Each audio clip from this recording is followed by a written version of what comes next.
pretty sure I didn't just gain 2 pounds. My wife didn't either. That's why she was mad at me. When I went to New Orleans. What is up? Internet. What up? We're back. Wait, were we here last week? We were. Oh yeah, it was just me. It was just me. I wasn't.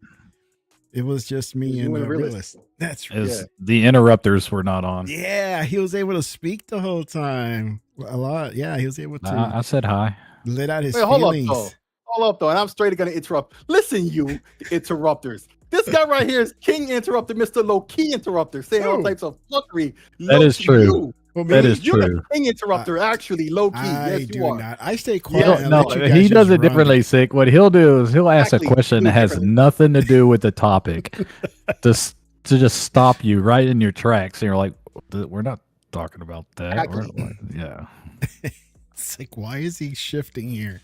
Why is he pivoting to something else? No, we had a good time. He does it more to realist, but he does it more to realist, and realist is like, and it's funny because realist will be like, "Why are you asking me this?" I'll tell you this, man. I don't do it on purpose. I think it just happens, right? It's not like I'm sitting here listening to you guys and like, all right, this is my moment to shine, right? And I'll interrupt and pivot the conversation to something else. I'm just like really just asking. I guess it's just you do let the blame go to me and Sick all the time. When you be the one starting it half the time. Yep. No, we did pretty good last week. I didn't think anybody was coming, and so I was just gonna cut it at the 1 hour mark because there's only so much I can talk about, by myself, right? Texted y'all from Casa Bonita. Casa Bonita? And if you don't know what that is, you should look it up. The little trailers?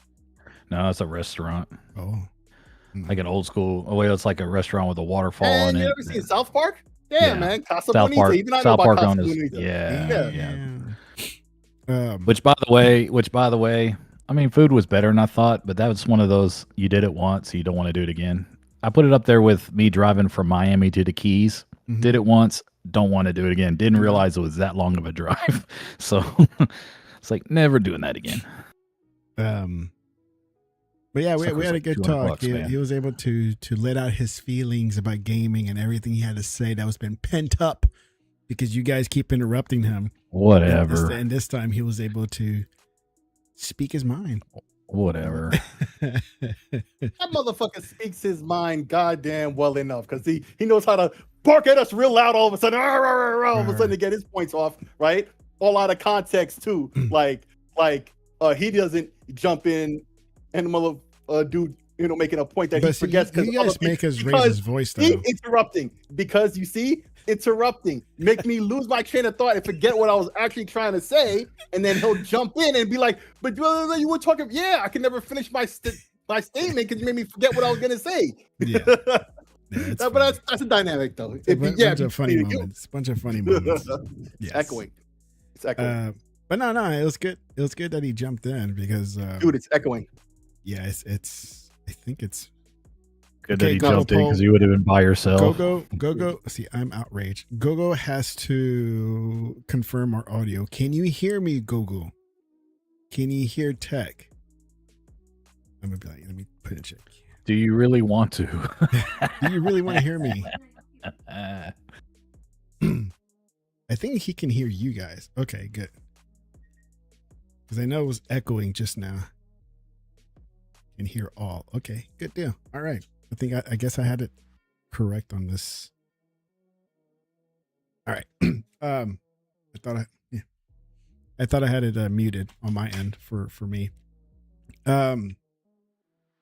See, you guys interrupted me and I forgot what I was gonna say. No. We had a good talk. We had a good session. I thought I was gonna be the only one. I was gonna cut it off at the 1 hour mark. And then we end up doing the whole 2 hours as we usually do. Or 2 hours plus. Yeah, you notice I hopped them in the chat in the middle of that because I was at my girl is like she's practicing in theater and stuff, right? Mm-hmm. So she had a little like event happening where she performed with a group. And so I had to be there watching, and then afterwards we went to watch the game at the Austin Ale House at this restaurant. And that's where you saw Kieran, that picture I sent you of the steak. Yeah. Look pretty good. Yeah, thanks. I don't know if I put it in our chat or if I put it in the Showtime chat or not. Don't forget. I forgot. What did you cook it? Did you cook it medium or medium well? Well, it was a restaurant. It was medium. Okay. He went Well, to the you get a back and choice, man. They'll let you choose. No, I picked medium. They gave Okay. me a choice, When you say it was a medium. restaurant, they automatically okay. Never mind. Yeah. I mean, like, Okay. yeah. The first thing they ask, what do you want? And I'll usually do medium or I'll do medium rare, but depending on how I guess do. what, Kieran? What's that? They finally opened up the HEB by my house. Oh, the one that's going to be next to the Mavericks. No, not that one. That one's. Oh, the Hey, HEB hold next year? up a fucking second. What? Y'all want to talk sports? Nah. Today's No. We're not talking sports. We're not talking sports. I wanted to know there. Event center or whatever the fuck. No. That's sports related. No. I wasn't going into the Mavericks because there's nothing on the Mavericks, and plus he's not even a Mavericks fan. Yeah, I'm not actually. I was asking because I There's know two they're HEBs opening one up. Yeah, there's 2 HEBs opening up. I didn't know which one he was talking about. Yeah. Mm. This is Which, more, by the way, this is I- more I- west on 635. You can Okay, live. so I flew out of I flew out of Love Field, right? Dub. Because I mean, if you can avoid DFW, why not, right? Yeah. So, of course, I didn't realize I had forgotten. I knew, but I had forgotten that Denver's International Airport ain't any different. In fact, those two go back and forth on who's the largest airport in the world. It's like, Yeah. so. But no, I the reason why I said drove to Love Field was because it's close to 635, and I'm like, man, this place Coming is from where are you? I'm from West. I'm from Weatherford, so I was going down 183. Oh yeah, you got it. You're heading on the south side, passing it by on the south side of the airport, yeah. Right, 135 and all that, right where Love Field is. But I was like, this place is going to be a cluster with HEB and that. But how'd you like the HEB? I bet it's packed. Oh, I'm not going to it yet, but I did go to Walmart the day it opened, and it was dead at Walmart, which was perfect. Okay. I mean, that's fine. I don't like Walmart, but yeah, don't go there. Walmart is an awesome Walmart. No, it is. Well, it depends. If you got a newer Walmart, a newer Walmart that's well taken care of, yes. If you got an old crappy Walmart, Walmart, my job is way better than the one by my house. So we have 2. We have one in Weatherford and one at Hudson Oaks, and Hudson Oaks is much better than Weatherford. So. I make it a habit now. Like if I got to pick up some things from Walmart, it's like I go to the one right by my job. It's so much better. So I'll give you a hint. Do not go to HEB on Sunday mornings. Yeah. I've got one that's if you get caught in the church crowd, you're screwed.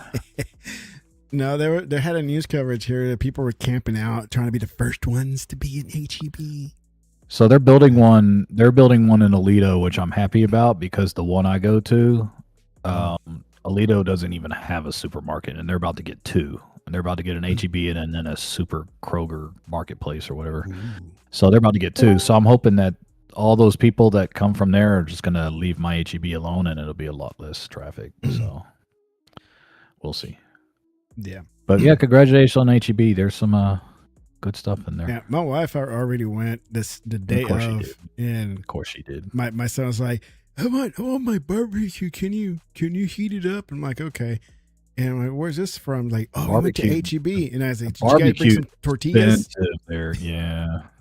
The barbecue, I don't know. It was all right. No, it was all right, but it's price. We went just for the 3 of us. It was like $90. But I was like, yeah, I don't know what she paid for what she got there. It wasn't much. It's pricey, dude. HEB can be pricey though. Yeah. So yeah, and then good. I go. Did you get some tortillas? And my wife in her office. How did you know we got tortillas? And I was like, why would anybody go to HEB for other than for tortillas? Do you know what? Their homemade chips ain't bad either. Yeah. Yeah. So we got my mother-in-law used to work there for a short bit, and she used to make the chips there early in the morning. They're pretty good. Like a little salsa. You guys keeping up with the World Cup? Good start by the U.S. I think they play tomorrow.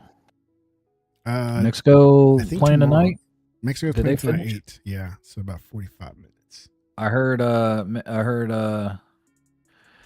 Even notice they changed, like, so I drove past Arlington. They covered up all of AT&T on AT&T Stadium. It's now Dallas Stadium. They're calling it now. And wait, did they put signage that says Dallas Stadium? It says it doesn't say Dallas Stadium. They're calling it on the telecast Dallas Stadium. Yeah. But they covered up AT&T logos all over on the roof. Saw that they on the covered news. all that up. So well, I was driving past it and they were having a game. It was like Belgium and somebody and it was the parking lot was empty. It's like that wasn't a game, that wasn't a draw. It was like Belgium and somebody, and it's like, yeah, that's not. But they had a game today that was pretty good. I think it was Croatia and England. Yeah, I heard that was really good. I heard, and boy, you talk about two fan bases that can get crazy. Yeah, I was catching videos of like the Londoner bar, that pub or whatever it's called. People going nuts. Yeah, because England fans are nuts, and then you got Croatia is just one of those Eastern Europe countries that they don't give a damn. So it's like, I don't know who won that. Did England win? 4-2. 4-2. Okay. Yeah. But I heard it was a pretty good crowd. So I mean that all that depends. Like there's some games I've seen, like in Seattle, it was like half the bowl was full. Mm-hmm. It really depends on who's the teams that are playing over here in the States. Like if you get Germany or England, you'll probably get a crowd. Obviously US. Mexico, I believe, is playing down in Mexico City. But if Mexico was up here, that'd Colombia. Yeah. Like those. Argentina with Messi. Yeah. Which I didn't see. I haven't caught. See, last I heard last fall, Messi was like, "I'm not playing in this cup." Now all of a sudden he is in it now. Yeah. Oh, okay. They must have paid him a lot more money. My cousin, of course, I have a cousin who's about my age, and he was born here in the U.S., but that was it. He didn't grow up here or anything. He grew up in Mexico, right? Because that's where his mom lives. So she just happened to have her kid here, and then moved back to Mexico with him, and then he just stay there the whole time. He doesn't like it's. I don't know how they deal with the whole like. I think there's a limit how many days you can stay there, but whatever. It doesn't matter to me. But well, the point you're making. He's always been a fan of Argentina. Mm-hmm. So he's an American, but he's a traitor, basically. He familiarizes himself with Mexico, right? He's American by birthright, whatever you want to call that, citizenship. But he likes Argentina. But he likes Argentina. And it's like, you're a little confused. That's like a LeBron fan, dude. That's like a LeBron fan. Like you ever see? I mean, I'm not counting the people that live in Miami, but when Messi went over to the Miami, LeBron haters find any way to relate. To I'm not a LeBron hater. No. I'm not a LeBron hater. He's the second greatest basketball player I've ever seen. So there's no, I put him up there in high esteem. I'm just saying, like, there are people that have never cheered for the Cavs, will never cheer for the Cavs. As soon as LeBron was on the Cavs, they were Cavs. They wore Cavs things. Same thing, Lakers. I've seen people that hate the Lakers. LeBron's on the Lakers. They got a LeBron Laker jersey. Well, there's levels to that, though. I will say, usually those fans, most of them are just a fan of that player. So if it's LeBron or Kobe, that's whatever, what I said. LeBron. But those who try to all of a sudden rep the whole team like they're a whole, like they know all about the team. They've always been with the team. No, those are the minority, but people talk like it's the minority. You might have said LeBron, but my point was, why are you involving him in this conversation? Because Messi and LeBron, Messi is in that category with LeBron. Mm-hmm. It's a fair comparison. There's two really big studs in soccer worldwide. Now, if you're European, you can probably rattle me off another 8 to 10, but it's Ronaldo and Messi, right? Ronaldo, yeah. I'm just saying, whoever. I mean, what is it? Miami Football Club with the pink jerseys. Nobody was buying that shit before Messi. Now that shit's number one seller in the States. You got people, right. But it's probably his jersey though, nothing else. It is the same with LeBron. That's why I made the comparison. Yeah. No, but what I'm saying is those who complain. So defensive when I bring up LeBron. You think I'm automatically hating on him? No, well, number one, you are. Number two, I'm not. See,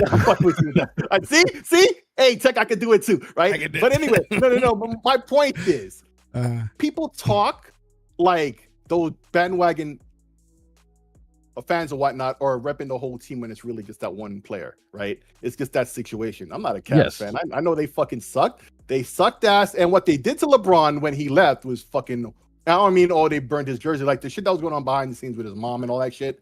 Like, bro, nobody talks about that shit. Like, he didn't have a reason to fucking leave, bro. That's on some, bro. If you're a man, you have a set of balls, that you're gonna feel some kind of way about that. That has nothing to do about basketball, him being good, bad, or he could have been Tony Snell, right? I don't care. My team beat him when he was on the Heat, so I don't care. But well, of course. I mean, see, this is what I'm saying. You gotta have the little ego thing to set that in with there, yo. Your Knicks. That's the reason why he's not number one. Your Knicks. Okay, so case in point, right? I was a Jordan fan. And of course, right. But back in the 90s, I was still a Jordan fan. I wasn't a Knicks fan. That's why I always make it abundantly clear, right? He bringing this up, which was my whole point. I was trying to transition into that. That's why I was saying this all the time. I used to root against Jordan when I used to be. I mean, because I'm originally from Michigan, so I was a big Pistons fan in the late 90s. I used to root against Jordan, but then you respect. First of all, the walk off by the Pistons. That was, Isaiah and all that. They screwed that up. They shouldn't. I don't like that. But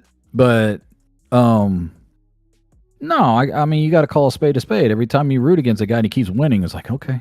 Yeah, you got to say hating on it, right? Yeah. But my point was, this was really just a whole transition into a whole Knicks situation. Because as I've said many times before, Knicks. I'm not a Knicks fan. I've always said that. But I got to rep my city. And, I always talk about for Spike Lee, right? Like, I really wanted to see it happen for Spike Lee's sake, right? He's been winning all these fucking years. He can pass on. Right. No. Now he can pass on? He ain't that old. Damn. 60 something or 70? I don't know if he had, maybe, but he looked pretty good the other night. He looked pretty good. No, he's 70. I think he's 73. He ain't gonna be out there in San Antonio in 90. One of the two. But anyway, so like, great movies. Yeah, really happy for them, but I never. So I'm torn on the Knicks thing. I'm torn on the Knicks thing. Talking about interruptions. No, but you bring up something about the Knicks thing. Okay, so I'm torn, right? Because I'm happy that the Knicks won after 53 years. All right. Yeah. And I get why it's happening. It doesn't mean that the rest of us are going to roll our eyes.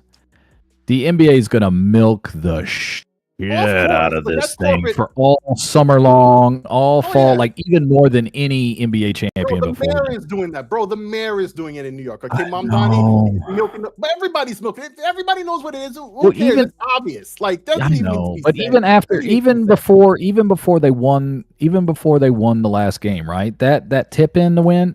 The NBA basically was putting a new tweet like every 15 minutes on Twitter. I'm like, I get it. It was a hell of a shot. All right, great. It's like, bro, you sound like a little bit of a hater on that. But anyway, I'm just saying, I get it. It's 53 years. But if they do win one next year, can y'all tone it down a little bit after you win one? No. No, you don't want that. New York is good. Listen. Hey, New York is gonna go. It's like Boston when they won theirs, man. It's like, all right, wild the fuck out. Wait, 100 years. I mean, that's. Listen. Whoa, that's a long time. None of the shit. I'm gonna turn into realist tonight. I swear to God. But listen, what I'm saying is, bro, number one, you may not want New York to win next year because, bro, we obviously act like we got no sense. I don't think you want none of that. I didn't watch any of it. I think it's like the Mavs. It's one and done. But we'll see. But like, I gotta say though, great performance by Jalen Brunson. I mean, listen, he had a LeBron, or more accurately, Jordan or Kobe level performance, right? Every night, putting up like 30, 40 points. Like, he put the team on his back. He put the team on his back every time. Like when he went with Dallas too. It was a damn good pickup. No one expected Brunson. Not even Knicks fans expected Brunson to be this good. So right. But that's the thing about it, right? Yeah. So when you seen that one clip from that ex WNBA coach, I forget her name, right? They keep playing Becky Hammond. Becky Hammond, right? Yeah. But bro, it's really about the attitude in which she said, and she wasn't the only one, but that's the clip. She ain't wrong though. She wasn't wrong. No, but it's not about the fact that she was right or wrong. See, I just said it was the snotty attitude in which she said it. I get it. It's the attitude in all these motherfuckers said. Wait. You know what? This is where I got to call a spade. This is where I got to call a spade. Tech. Here's a guy, he's from the New York area, talking about the snotty way of people saying it. Look, man, y'all are the kings at throwing shade when y'all talk shit. So don't even start with me, man. Listen. I don't think you understand. I clearly think you don't understand. So I'm gonna just let you live. I'm gonna let you live because you see even that condescending tone. That's a New York state of mind right there, man. You surprised you don't even understand. You don't even understand, son. You don't even understand, son. Let me tell you. Or B. What's up, B? He's not even a Knicks fan. He's riding high, man. I'm just saying. You do not understand because we'll tell you facts. Because remember, facts. The phrase "facts" that's a New York thing, right? We just tell you facts the way you are. The way they are, and y'all can't handle it is what it is. No, that's not true. That's not true. Actually, I tell it all the time. I would prefer an East Coast attitude than what's down here because I think that's why we relate. That's why we relate. I think Southern hospitality is a myth. And Sheik is calling me. Hang on a second. It's overrated. Yeah. It's overrated, and the reason why I say that is because what would you like for the reason why I say that is because they'll say you bless your heart and go around and talk shit behind you. I'd rather have the New Yorker tell me I suck in my face any day of the week. So damn right. Damn Skippy. Yeah. So I don't, good for New York. I'm just saying the NBA is going to. I didn't want San Antonio to win.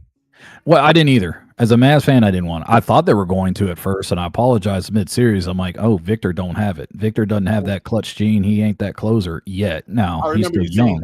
I remember you saying that. He ain't that closer.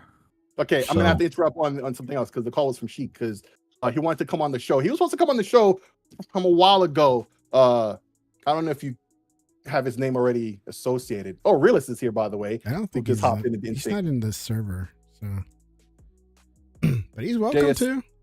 Yeah. I'm gonna send you the name. He's outraged because of the Xbox news. Well, he's upset because of the spin. Like, I mean, even I've seen Realists post a couple of things and say, y'all acting like Xbox is losing money. I said, they're not losing money.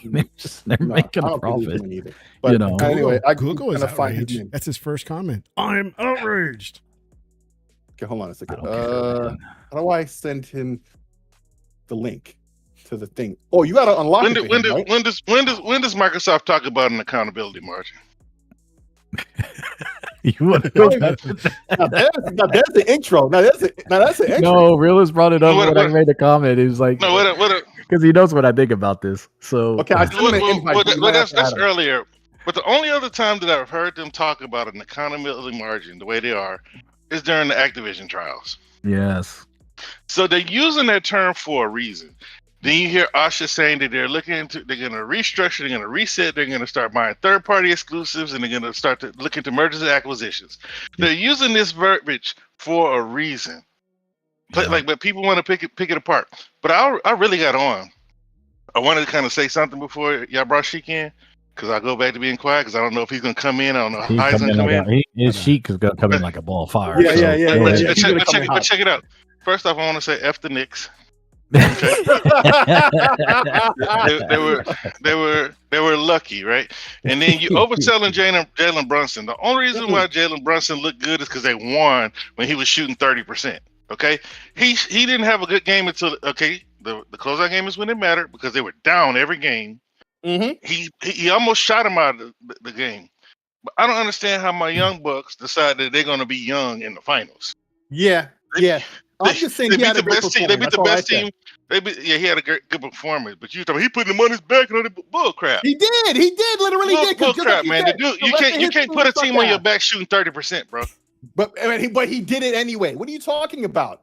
That's not putting your team on your back. That's your team winning despite you. See, when Kobe did that, the Lakers lost to the Pistons. That's what should have happened. It's 30%. But my young Bucks. Say it again, bro. Hell no, this ain't baseball. That's literally the opposite of what you're talking about. His team sucked, and he did, and he's the one who made the points at the end. What are you talking about? Every game, the young team, man. That reminded me of the Cavaliers with LeBron when he first came in the league. Victor, he gonna get another opportunity. We had a good squad. The only solace we can take is that we're young. Look in our Showtime chat. We should have steamrolled the Knicks. We were up. How do you lose being up by 30? You don't have a closer. We deserve to lose. You don't need a closer when you're about 30. Look, They needed a closer in game 2. They needed a closer game 2. Bobby, I was arguing with Bobby, who's a Knicks fan, and by the way, he was driving me crazy the whole damn thing. Oh my! Can't what a wet blanket, dude. No kidding. Bitch. What a so he's all. They've only won. The Knicks have only won 5 quarters to the Spurs 14. I said, it don't matter when you're getting your ass whipped in the fourth quarter every game, and that's what happened. They got their ass whipped. That's why I said they don't have a closer. The Spurs need a closer. Yeah. Someone that can make a shot. Like every fourth quarter in that series, except for one game, every fourth quarter, and I think it may have been the first, every fourth quarter, when the Spurs needed a bucket, when absolutely like less than 7 minutes left in the game, they couldn't get one. And I'm like, you have a 7'6" guy. Why can't you get a bucket? Even he said it in the postgame. Yep. I'm too passive. Yeah, boy, you 7'6". Dunk it. Yep. But they couldn't. Cat made him look bad. And by the way, that's the reason why I picked the Spurs. No, Cat made him look bad. I don't listen to you say too much bull crap. He sounds salty. He sounds salty. He is hating, man. What's up, straight up. Cat was trash all series except for the first game. 4-1. It wasn't even close. Now that's a real stupid thing to say. It's lost in 5 games. Man, that's a stupid thing to say when you're losing every game 3 home games and say it wasn't close. That's you stupid lost as hell. 3 home games. I'm gonna start talking to you. That's the dumbest thing I heard you say. Man, everything you've said on the subject has been the dumbest thing I've heard on the subject. Period. Lakers. Of course, he didn't say Lakers. No doubt. Sig is laughing. Sig is laughing because I was trashing. I was somewhat hating on the Knicks because they're gonna draw this shit out. Now I'm hating on the Spurs. I put the invite in the chat. Did you get it, Sig? Yeah, I sent it to him. I sent it to him. So when he comes Spurs, on, the Spurs will get another crack. It ain't like this will be the only finals trip that Victor's gonna have. Yeah. I'm just waiting for my Mavs to do something. That's all. It's gonna be busy off season. That's all I say. But that's funny. Yeah, man. I mean, we'll see. What's the 8th? Did y'all see that video? There was a video on ESPN. There was because this was the 8th different champion in the NBA, and this one cat on ESPN was saying that the Larry O'Brien Trophy has become a participation trophy. What? Because somebody's not repeating? Because his argument was none of these teams that have won the last 8 years have validation to prove that they're really great because they haven't won another. And I'm like, the other guy who's debating him was like, the validation is the Larry O'Brien Trophy that sits on your shelf. Yeah. He goes, well, what does it matter when everybody's got one? I'm like, oh my God, dude, seriously? God, just say you don't like parody. If you want to say you want to go back to the dynasty days, fine, cool. Just say that, but don't call it a participation trophy, dude. Come on now. No, I'd rather see different ones every year. That's just my take. I'd rather see different ones because it gets I'm just boring. It's the same fucking team every year. Yeah, exactly. Oh, Tech, you probably have to add him to the whitelist because he says he's in the he's in channel. there? Let's see. He's in gotta add him to the whitelist. That's probably why he can't. A lot of people don't understand. A lot of people don't really understand what parity is. Right? That's the NFL. Mm-hmm. NBA, I mean, historically, the NBA hasn't had a lot of parity. But what? Dos Eon? Is that him? Yeah, that's him. Yeah. Okay. But 8 different champions in the last 8 years. That hasn't happened in my lifetime. Just goes to show you that all that crap they've been trying to do with the salary cap is working. Supermax allow you to keep your best players if you're a small market team. Yeah. Taxing the teams with the bigger, banks. Yeah. I also think the influx of Europeans and other people helps in that too. So yeah. It's made it very interesting. You mean there are more good players? Yeah, there's more skilled, talented players. Which exactly. I mean, as condescending as you're saying it, that's exactly what it is doing. Because other than the Knicks and Bucks, and last year, it's still been the Blue Bloods. There he goes. Warriors still got the 3rd most championships in the league, whether I know it or not. Yeah, but they ain't winning another one. They're too old. Sheik. Hey, Nighttime what's up? soon. Yeah. It's So, turned man. more into a sports pod. Nah, always no, we has don't. been. Yeah, It always has It's been. The always- first it's half always is like that. sports. It's and always sick has. and sick. Before you were talking about me hate on LeBron, just wait. Bring up LeBron to Sheik, and you'll hear I even know, worse. you than I got, know, so. you Yeah, know. listen, I don't want to hear that shit tonight, okay? Yeah. He ain't on that type of time tonight. He got other shit to Yeah, talk that's about. Yeah, I don't That's Fuck funny. that. Hondo's still like Mavs trading everyone away.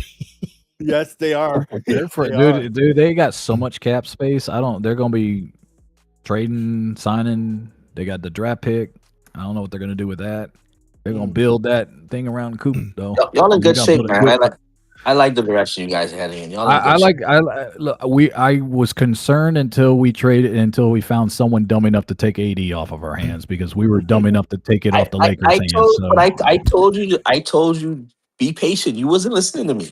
I told you, just be No. patient. What you were telling me that we could win with AD, and I said you're crazy. That's what you told me. You guys could have. He stayed healthy. Hell, that's my point. When I never believed he was going to stay healthy.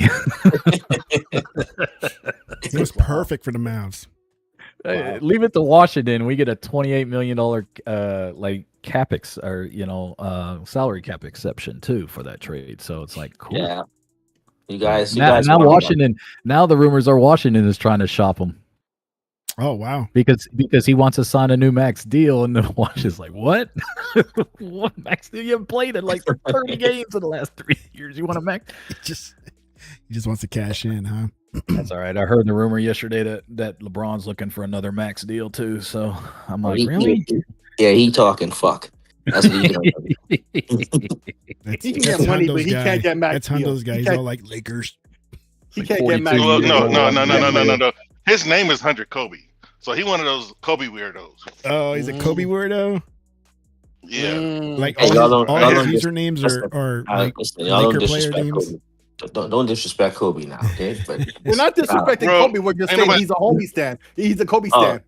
Ain't Ain't nobody disrespecting Kobe, but just don't try to put him over LeBron. Don't try to put him up there with Jordan. He's not top 10. I'm tired of y'all. Ooh, not top 10. What? Ooh. What are you? What kind of weed y'all give this dude to smoke today, man? No, it's that Texas. Bro, Kobe didn't enter anybody's top 10 until he died. His Spurs got whooped. He's a little every hating. NBA player once their stall said Kobe was a top 10. Even Shannon Sharp, before he became a Category 5 bronze sexual, was a Kobe jock rider.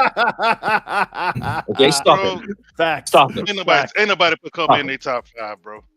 I don't know who you say no. Yeah, nobody will put him in their top 5. Some bodies will. Okay, Shaq, Magic Johnson, every top player would put Kobe in their top 5. Shaq said Kobe. So let's watch this, right? Shaq has been a good teammate. Why is it right that almost every young NBA player today puts Mamba mentality as their inspiration? Let me hear it. Let me hear it. Not because he died, because they said he inspired them to play ball. When kids they shoot, they say Kobe or they say Jordan. Don't do the absolute bull crap. Okay, you want No, to talk sports? You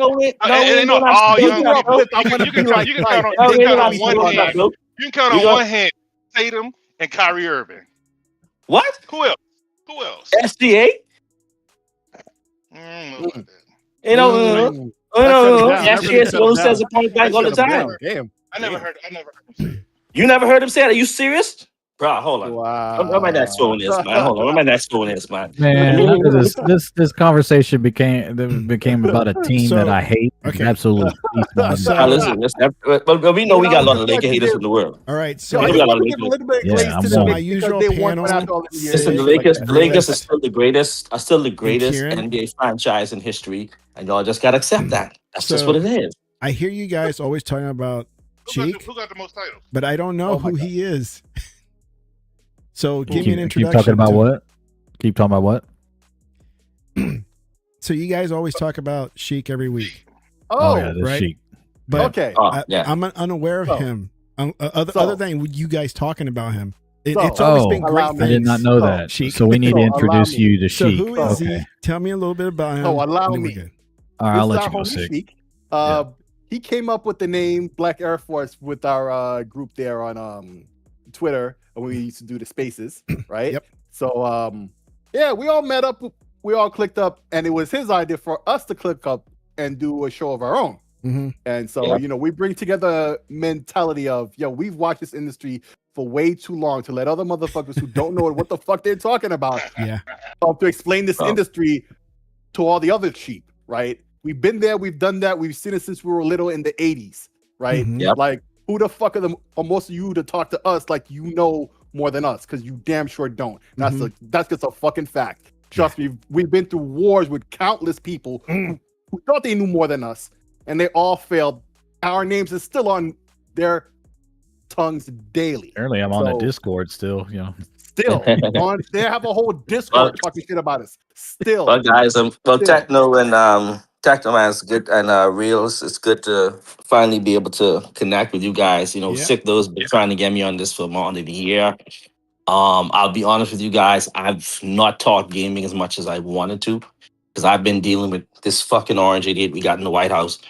And it's just it's been this year has been a financial pain. I had to close down. Sheik is an entrepreneur, by the way. He owns businesses. And Sheik, and where are you in this great land here?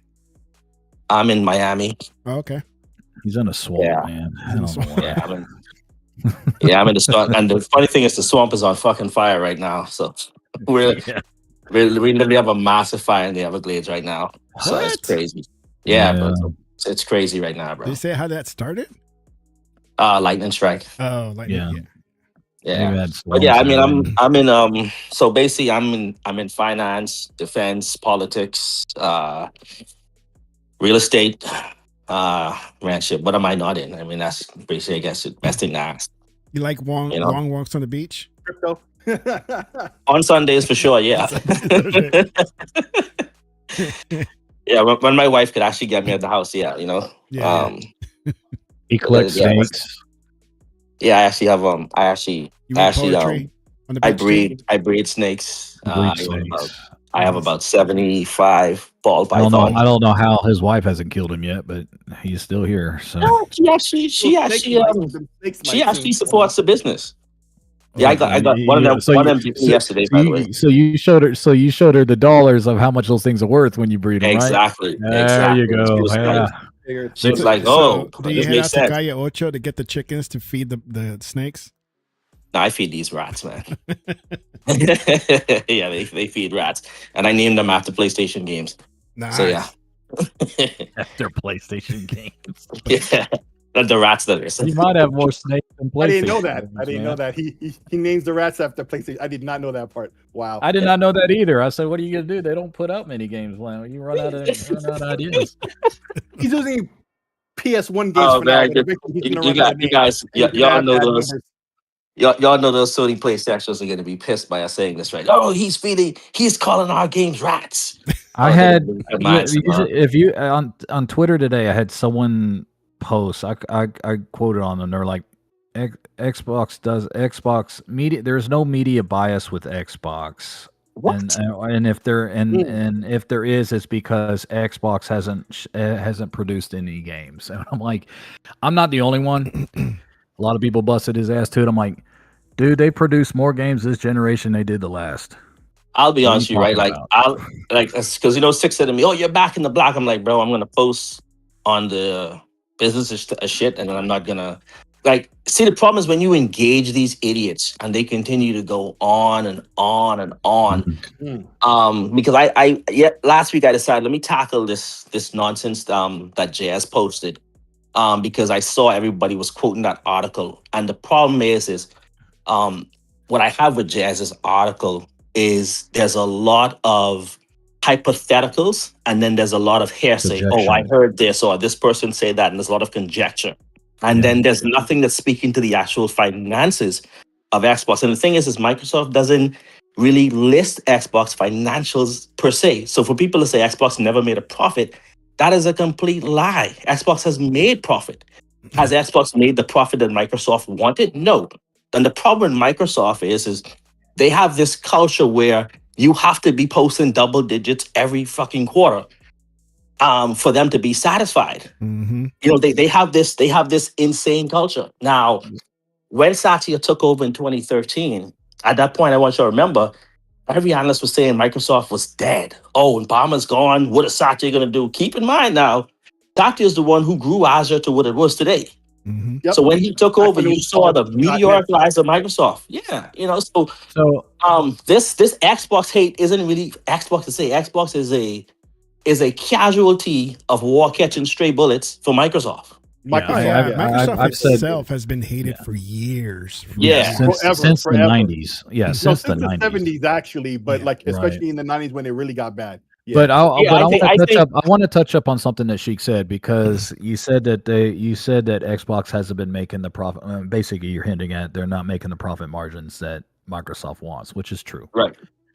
Amazon had the same problem, and the problem is when you're a cloud carrier, the margins that come from that, it's not the same business, right? So we had the same problem because, when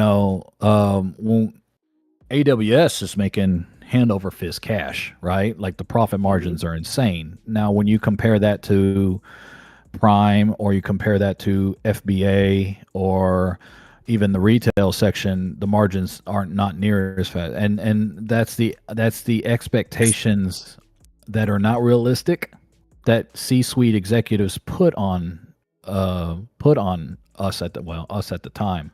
So I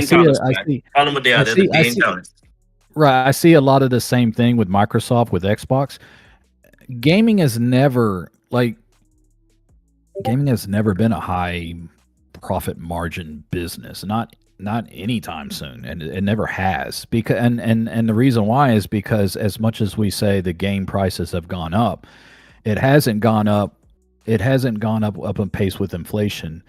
Even $70, as much as I hate it, or $80, we'll see what GTA is going to throw out there. But it's been 50 and 60 for how many years before they went up to 70? I mean, it really hasn't close to 10 years. Yeah. I think about 10. No, I lie. Wait. Yeah, 50 to 60 for 10 years, then it went up to 70, right? Right. In 2019, yeah. So when think of other goods. Think of other goods in the last 5 years and how much it's gone up. You know what I'm saying? It doesn't. It's not. Yeah, my it hasn't tacos been from inflationary Taco Bell, like man. that. It used to be under $1. That's my point. It's like the only thing consistent is Arizona iced tea. You still could get it for 99 cents. Yeah, I don't know how they do that. That's like a mystery business thing that I want to know. There's like, how y'all doing that? I don't know. Yeah, but a year or two ago, it was a problem. Remember, it went up to 125, and people were complaining. A lot of the retailers and stuff took hits on it to keep it there. It was a whole thing. But generally, I don't pay 99 cents anymore. Aren't they like more geared towards selling volume than the price but you itself? can buy an individual in any bodega in the shop for 99 cents. It used to have 99 cents written right on the can, which they don't anymore. But I don't even think I spend 99 cents on the carry in Arizona. I think it's more than that. But Kieran, I want to add to what you're saying, right? And I think you guys will agree with this. See, this is my issue, and you all know why I was upset at Microsoft. They started sacrificing a lot of their business for AI. Mm-hmm. Okay, Microsoft has spent last year $197 billion on fucking AI. What the hell? Okay? And they ended up losing $600 million in market cap because of the fact that AI hasn't grown the way they said it was going to grow. And Xbox is being blamed for it. And I'm going to stand by that. I am pissed at Satya for it. And Satya, I'm going to say to you, stop your shit, because you fucking up Xbox. And even the irony of it is, because of Asha's coming out, and when she talked about the next 100 days, she highlighted the irony behind it is she highlighted the 5x cost that it takes to build hardware now, because of it's the parent company, and their parent company is one of the big players that's caused this issue. Yeah. That's what's ironic about it, right? It's like, it'd be one thing if somebody else caused the issue. If it was just Google or Amazon. Microsoft is one of the major ones that have caused the issue. They're the ones building data centers as much as anybody else is. Exactly. They spend so much, and then I say it again. I don't know why Satya trusts Sam Altman, because Sam Altman cannot show us a single way that this thing is going to generate real revenue and profits. Because all these guys are doing is just taking money in, but there's no real revenue being generated from GPT. How No, how is sleep monetized? I am an Anthropic guy through and through. If I had to choose, I am not a Yeah, Sam just out of spite. Altman. Agreed. Well, I mean, first of all, their product is better than ChatGPT. Way Just from better. my experience. Way But better. but Altman, that dude is. There's something wrong with that guy, man. There's something wrong with that guy, and he's one of the biggest reasons why AI is having so much flack. Because Sick and we talked about AI for multiple times on the show. We're not anti AI. We're just anti trying to push it as something it's not. Yeah, everywhere. Everywhere. It's a tool. It Yeah, does but things it well, isn't and just then other that. things The it doesn't do question, well. but the question you have to ask is this, right? Why are the Chinese and the Indians able to produce AI models that operate at less cost? Because their motivation isn't the same as our motivations with AI. That's why. Well, right? the other thing is they've also been infrastructure spending for the last 25, 30 years, which the United States hasn't. Yeah, but they have less data centers than us, and still their AI is operating better. Yeah, that doesn't surprise me. So the question is, what exactly are you spending money on? Because it's what I'm saying. Like, because there's motivations behind the scenes, right?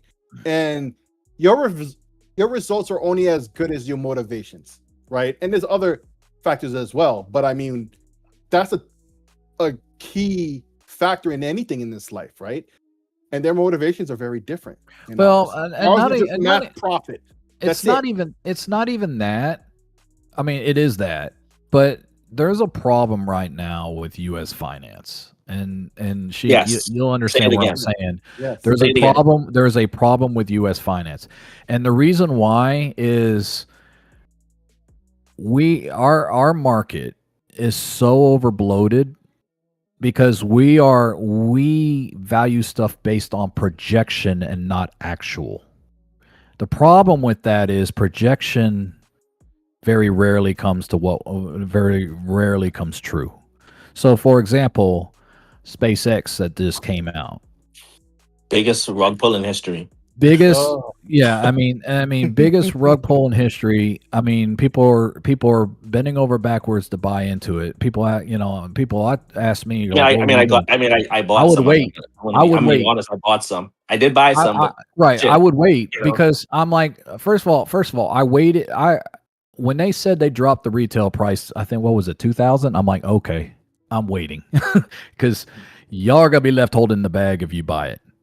Oh yeah, don't buy now. Again, I would wait 6 months. I had to buy last week because right now, right? Because all the founders are cashing out. Yeah, they did because the stock is the best it's ever going to be. It's going to go down a little bit before it goes up. And some of the goals that they're talking about, well, we need it to colonize Mars. Fuck out of here. Colonizing Mars is not happening in our lifetime. Listen, right? Here's the thing I wanna point out too, right? All of you who would have had who had some type of scientific background or education. When I listen to him talk about, we're gonna put data centers in space because it's gonna cool it, and I'm sitting there and I'm cringing. Where he can't radiate exactly, right? Do you understand the laws of thermodynamics? There is no fluid in space to move that out. So you have to have large radiators, which are going to have to be a minimum of 400 meters across to cool a data center. How are you going to build that? On top of that, to give you another example, like nuclear weapons aren't even that effective in space because the energy can't radiate anywhere. It's like a ball right where it blows up. That's it. Nuclear weapons. Okay. Forget that. Even if you build a data center on the moon, which I've said this there's a reason why the moon looks like the way the moon does. It gets belted by rocks all the time. Yep. How are you going to fix the latency problem? Thank you. That's the next thing I was going to say. If you because even with Elon's Musk satellite system, which by the way is pretty good. Yeah. You ain't playing video games on the damn thing. But see, I keep telling these guys, they're like, they're gonna. I said, listen, no, you guys keep remembering, right? There is a constant speed of matter, right? Which is the speed of light. You're not getting any faster than that. Communication can only travel at the speed of light. It takes It takes 2 seconds from light to go to the moon and Earth and back. 2 How seconds. the hell are you going to beat that latency? How are you going to beat it? Okay, I'll put it to you like this. Sharks we have with latency lasers. here on Earth, right? From New York to London, right? And that's pretty damn close, right? New York to London has like this is physics, bro. You can't beat the physics unless we come with like quantum teleporting or some shit. Like and we're only starting to just now tap into quantum like processing and computers and quantum stuff, you realm? know. Like Ant-Man? that's a wow. Thanks a lot. Thanks a lot for fucking up my point. But anyway, like, bro. Anyway, yo, listen, I gotta leave in about an hour, so we really should talk on the actual things that we usually talk about here on the show. So are we talking about? Hold on. Mandalorian has a question though to everybody. Yeah. My question to the chat: if the next Halo remake fails, is Xbox in trouble? Remake or the next Halo or period? The next Halo game, I guess. No, because Xbox is more than just Halo. Yeah, because most people say that. Well, I mean, the previous Halo wasn't well received, was it? I don't remember. Exactly. And Xbox is still here. I mean, listen. The last real big banger Halo had was what? Fucking 4. Like, let's be real, because 5 wasn't that well received. I would argue. I would almost argue 3, but 3 okay, if you want to do 4. But Reach had more sales than 4 than 3 did. Yeah, Reach was that big seller. All right, maybe I'm just biased because 3 is my favorite, but 3 is my favorite too. Yeah, 3 was the best one, but Reach was the highest selling one. That's different. Sense. Yeah, agreed. I just finished that. I will say this. So if we're, I mean, I'm gonna. That's a good question about Halo. So people are asking like, what's going on with Xbox, and I will argue. Well, first of all, here's what drives me crazy about that. The media is spinning what's going on with Xbox when the question should be what's going on with the industry as a whole, because a lot of the problems, actually, the 99% of the problems that Xbox has, PlayStation has. It's not isolated. Exactly. Yeah, it's the industry. Yeah. So, but let's talk about Xbox. I don't want to talk about nobody makes us think about everybody. It's about Xbox. I know, and that's the problem, right? Yeah. How I describe Asha when she's talking about her 100 days is it's basically the same thing that every one of us in a household, when we come on rough times, you start looking at your budget and you start looking at what you're spending and you start looking at, I have Netflix. Do I really watch Netflix? No, but why am I spending $20 on this every month? Yeah. Or why do I have Hulu? I mean, that's what Xbox is doing. So does that mean that there's going to be studios closing? Yes, because I as much as I want to play South by Midnight, whatever is it called? South by Midnight. Yeah, South by Midnight. I want to play it. It's on Game Pass. Eventually I'm going to get there. It didn't sell. They put it on PlayStation. Guess what? It didn't sell. Yep. Sooner or later, they're going to look at all these. I think there's 2 things that Asha wants to do. She wants to go through every studio and every project. I love Hellblade. Talked Sheik into playing the first one. He loved it. I like the second one too. Did it sell? No, it didn't sell. Didn't mean that they're good game. They're not good games. They are good games.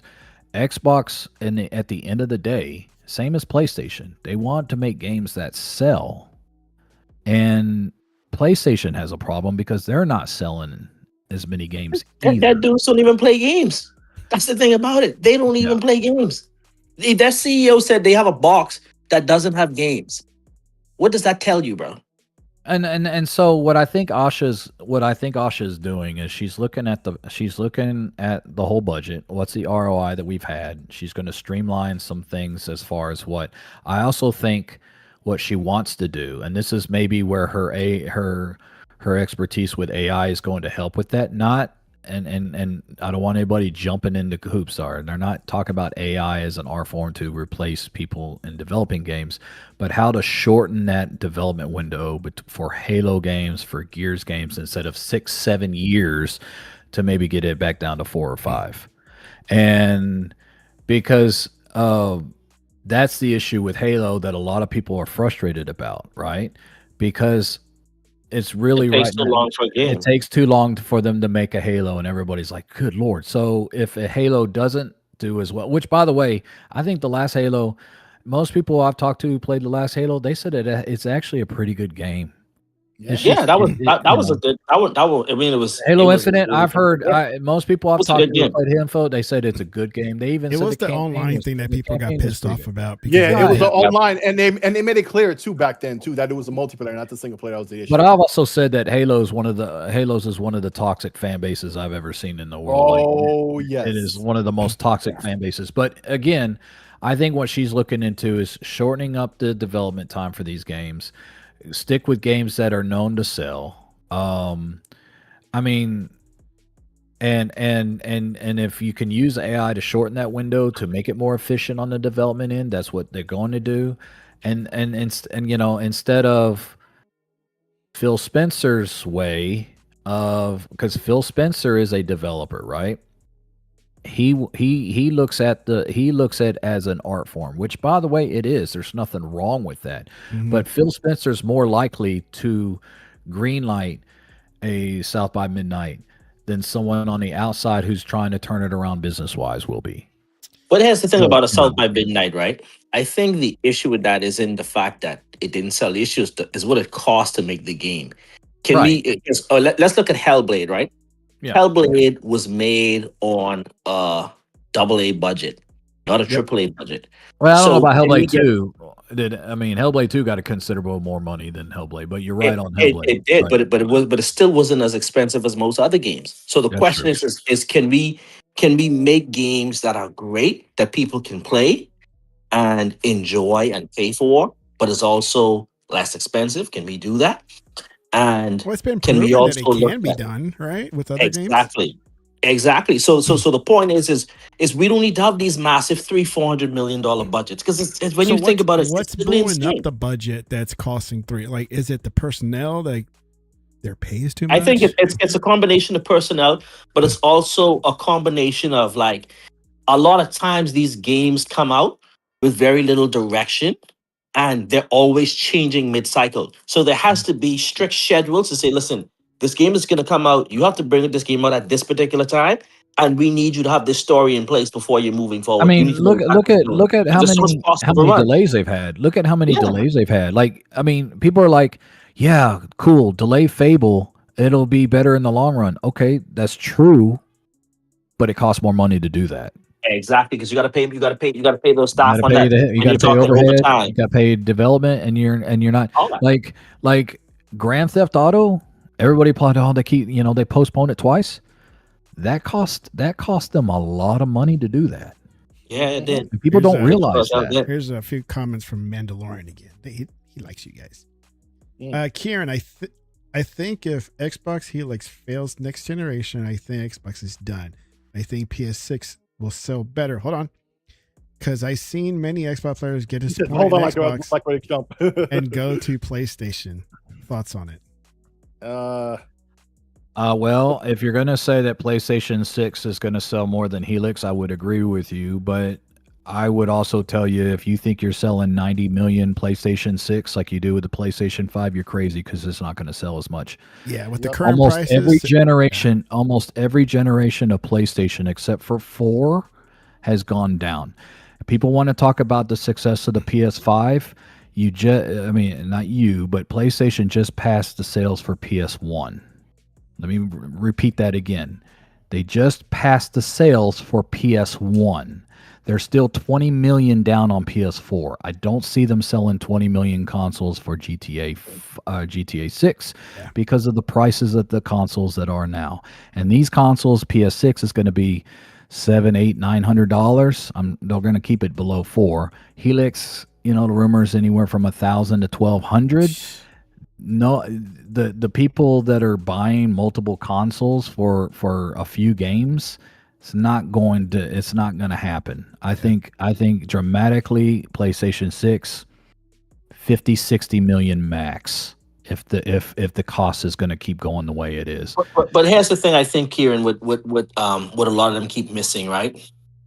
Microsoft is not competing against PlayStation. Microsoft is competing against attention. Yeah. Attention.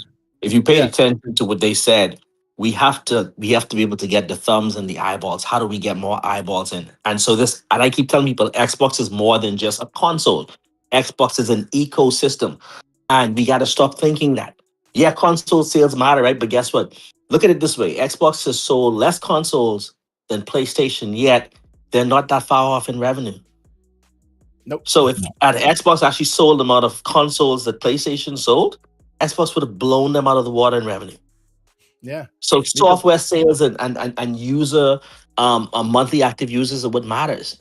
Yeah. And so this idea that you have to sell 100 million consoles to survive, because you don't, because Xbox is more than just Xbox. Well, I You mean, got here's the difference. Microsoft is a software company. Sony is more of a hardware company. Even though I will argue they're actually becoming more of an entertainment company. Mandalorian, you asked me another question. Will Xbox go full third party or actually go back to the 360 days and have exclusive like PlayStation? From what Asha's hinting at, they're going to go back. I mean, they're going to have some exclusives, probably one a year. Do I think it's the right call? No, but that's their decision. That's what they want to do. I look at it this way. Which I don't part do think you disagree? The time with limit? Asha, I don't think exclusives are going to sell. Okay. I just don't. I don't think you're going to sell. I mean, so it's funny because I had a PlayStation fanboy argue with me. They're like, well, the problem isn't the amount of games at Microsoft, it's the quality of games. They don't have a system seller. And I'm like, what system seller has PlayStation had? Every system. I'll tell you the system seller, right? As well as Spider-Man. PlayStation's system seller was actually Hogwarts Legacy. People forget about that. I will argue that the system seller for PlayStation was actually Fortnite. And the reason why I say that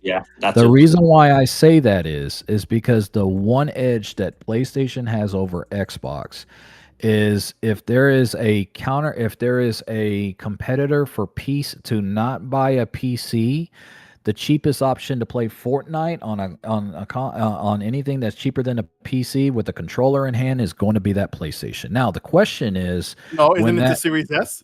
Well, now it is, but no. Back when that decision was made, right? But if the majority of games, chose PlayStation. Yeah, and the reason what killed them was, again, that jackass Don, when Don decided that we're gonna include the Kinect in every Xbox, which made Xbox more expensive. And had they not done that, Xbox would have been $399 and would have been able to compete with the PlayStation. Yeah. Because don't forget, here's the problem that I have with your last statement. You're saying it's doing it right because they have Marvel Spider-Man and they're getting Wolverine. Yeah, Insomniac is losing its magic. Most of if you keep looking at the sales from Spider-Man to Spider-Man 2 to Miles Morales to Wolverine, the sales go down. Yeah, but do you see how much they're paying in license? And hold on. I was about to hit that. Plus that, it is not your IP. Thank you. You have to pay an extensive amount to Marvel to do that. You got to pay that amount. That is the reason why PlayStation has bent it over themselves backwards with live service games, because they don't have an IP that is a golden egg that they really desperately need. So let me get in on all this conversation. Okay, first and foremost, it's not Marvel, it's the mouse, Disney. Okay, the House of Mouse. I don't care. I said the same thing. It's the same. Marvel was a nobody when it came to financials or anything. That's why they were sold out. Past hands. God knows how many times. They sold IPs. That's right. Okay, so that's Disney. That's Disney that has that reputation and wants all this money for anything in their IP. Let's just keep that a buck. Number one. That's number one. Number two. His questions are very loaded, as we see. Right. This is why when Tech was reading out his question, he went, hold up, right? Because he already expected us to jump, right? But it is what it is, right? But in the end, right, when you look at software sales, PlayStation gamers are not buying games, period. They just aren't. We've seen this countless times. Sony is having the same issues that people give shit to Microsoft for, if not worse. Right, but the press don't talk about that. It just is what it is. Yeah, this is just another PlayStation dude hopping in the chat, asking questions that are fine. I'm answering this question. But he's not being a dick, though. He's not being. Let me speak my words, please, uninterrupted. Okay. Right, and these guys are very adept at These guys are very adept at this, right? They can't say what they've been saying because I'll just get shut down immediately, right? Yeah. So they gotta access the little back road type questions to get back to some kind of conclusion that's still fucking false. Circular reasoning. Yep, circular reasoning. Exactly. It's just fucking false, right? Look at what's going on with Bungie, and everybody's knowing. See, Microsoft got a lot of crap for letting Bungie go in the first place. But now as we see, that was a poison that was excised out of Xbox from the aughts. That's correct. That's correct. That's what it was. That was a poison pill that Sony took. And a lot of people tried to call that out, right? But the success of Destiny kind of clouded that. But now we see how much damage Bungie really did to PlayStation. A lot of damage. A lot of damage. And no, but Sick, you're missing another key point that did damage PlayStation. These Insomniac contracts are doing a lot of damage to them because guess what? They're only making like 20 cents on every dollar off of those sales now. Because Insomniac and well, not Insomniac rather, but Disney. When you look at Disney's licensing deals and shit like that, they're not making any money off of these IPs like that, bro. It's a lot because right now it's the reason why they were leaking. Yeah. The leak showed that Spider-Man 3 was going to be broken into 2 or 3 parts. They had to because they couldn't make the money back off of a single game. Right. Yeah. You know, and that's gonna be their Achilles heel moving forward. And now they can't money hat titles like they used to anymore. No, a lot of studios are not allowed that. Yes, like, well, the third-party exclusives for major publishers is gone. They might be able to do it with some small indies, but I mean, they're not going. I mean, they're not going to get a. I mean, first of all, they were never going to get a Starfield to be exclusive on there because ABK wouldn't have done it. And I mean, Square is now fully day one on everybody. They've learned their lesson. Street Fighter with Capcom did it a few years ago. They learned their lesson. The hard way. But you know what also saved Sony this generation? The CMA and the FTC.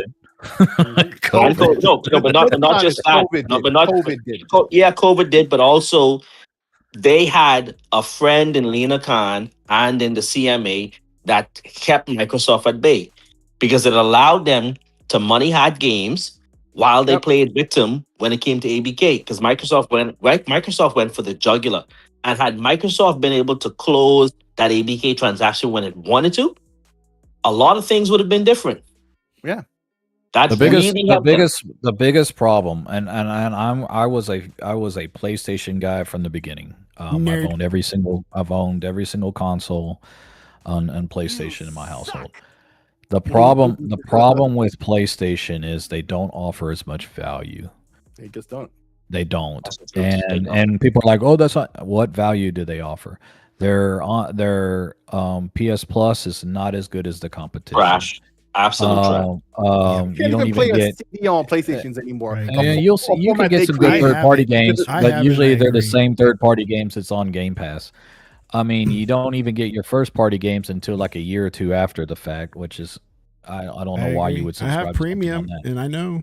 So if you want to play something day one, you're going to have to pay $70 for every single game. That's not value. They've raised the price on all of their hardware. And by the way, goes back to what I was saying earlier. It's not an Xbox problem; it's an industry problem because Xbox did the same. So they still increase the prices on their hardware. Then they give you a PS5 Pro, a mid-gen upgrade that. But is it? Still has not reached what was promised on day one. It's getting there and it's better, but it wasn't what I call him Dana Carvey. The PS5 Pro is the PS5 and the PlayStation 5 is the PS4 Pro Plus. That's what that is. So what value do you get out of PlayStation? Because your first party content has gone down. And in fact, I put a post about that earlier today, and not the Sony fanboys were quote tweeting me and saying all kinds of garbage, but they couldn't refute this one fact. How many first party games do they have? Sony first person output has dropped every single generation since PS3. That's a fact. That's facts. Yeah. That's a problem. If you're trying to sell me on exclusivity, and you're only putting out 1 to 2 games of first-person content a year, and that's most of them are remakes and remasters. Sell. That's going to be a harder sell for anybody that wants to pay for $700, $800, $900 console. You can get away with that with $300, $400 console, but those $300, $400 consoles, they're gone. They're never coming back. I laugh when I hear the PS6 is going to sell for $500. You're out of your damn mind. But that's my question, though, right? What? See, my thing, this notion that this is a problem I have, right? I would like to see systems get more efficient as opposed to more powerful. Yes.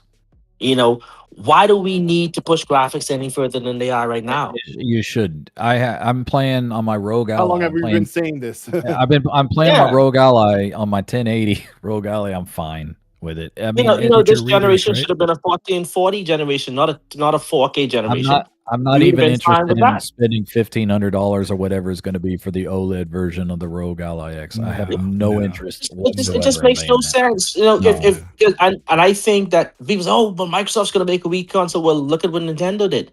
Nintendo made a weaker console and they stole a lot more. Right. But then eventually, right, it just went dead for 2 years. And this guy wants to try ray tracing went gag. Yeah.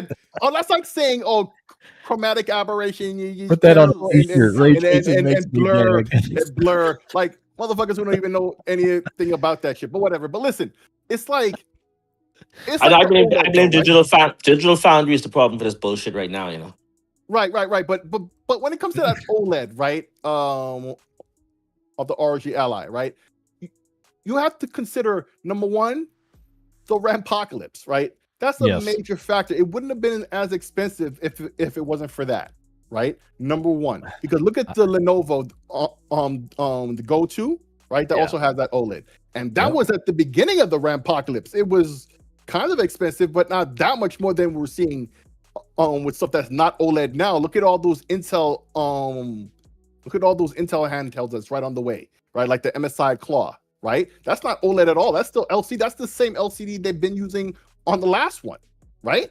And it's even more. That's like $1,500, $1,800. So that's Rampocalypse is crazy. Plus with this one, what they're doing. Whoa, let me land my plane. What they're doing and what they're trying to do to increase the value proposition is bundle the glasses. But instantly, people are like, but take away the glasses, it'll be probably not that much cheaper.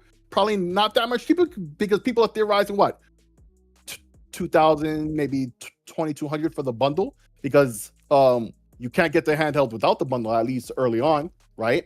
It's probably because of that. Like that's a major factor. And once again, this is like a limited edition with an OLED extra shit. So they're gonna want to charge more, but it's not so much about the factors that are really at play. That if you was to sit back and just evaluate them, you'd be like, okay, I understand it to an extent, right? But it's the perception of value. That's the thing about it. It's the same chip, right? The same amount of RAM, no performance improvements, no higher resolution. The screen is better. The screen is better. It looks cooler. Is it really worth all that much money? No. But let's go back to this hardware thing, right? And let's look at Nintendo, right? How much consoles did we sell? What was the total number?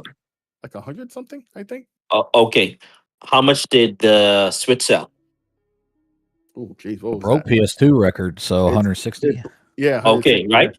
Okay. So what it showed you is that when they decided we're not going to chase power anymore because we want to make sure we can keep costs low. Nintendo can ship these and make a profit. And guess what? They make games that are fun. But do that games require that power? That was a gamble, though. That was a gamble. Yeah, about that. No. But here's the thing. But look at it. In every generation that Nintendo bought out, right? Nintendo always pushed the envelope of gaming innovation. They've been the ones that have done that. Okay, they did it with the Wii. They did it with the Switch. No. Hold on. No, I gotta dead that. So the Wii wasn't an innovative gaming product. Bro, it was a gimmick that once the gimmick got lame and tired, Nintendo was dead for 2 years flat with no active console. Let's not pretend that didn't happen. And Yeah, but they still sold over 100 million consoles. Right. Regular motherfuckers bought that system for the pack-in, and most regular people played that. The gamers played the Nintendo usual suspects. Mario, Metroid, Zelda, what have you. And they still sold a lot of games. And no, they sold a lot of games. That's not really the case. The Nintendo usual suspects did. The third parties, no. Until all the third parties were not. No, Nintendo, agree. Nintendo did lose third parties. They did. And then for 2 years, they had no sales before the Wii U. Yeah, but guess what? Nintendo still made a profit, though. They still made profits, bro. They still made profits.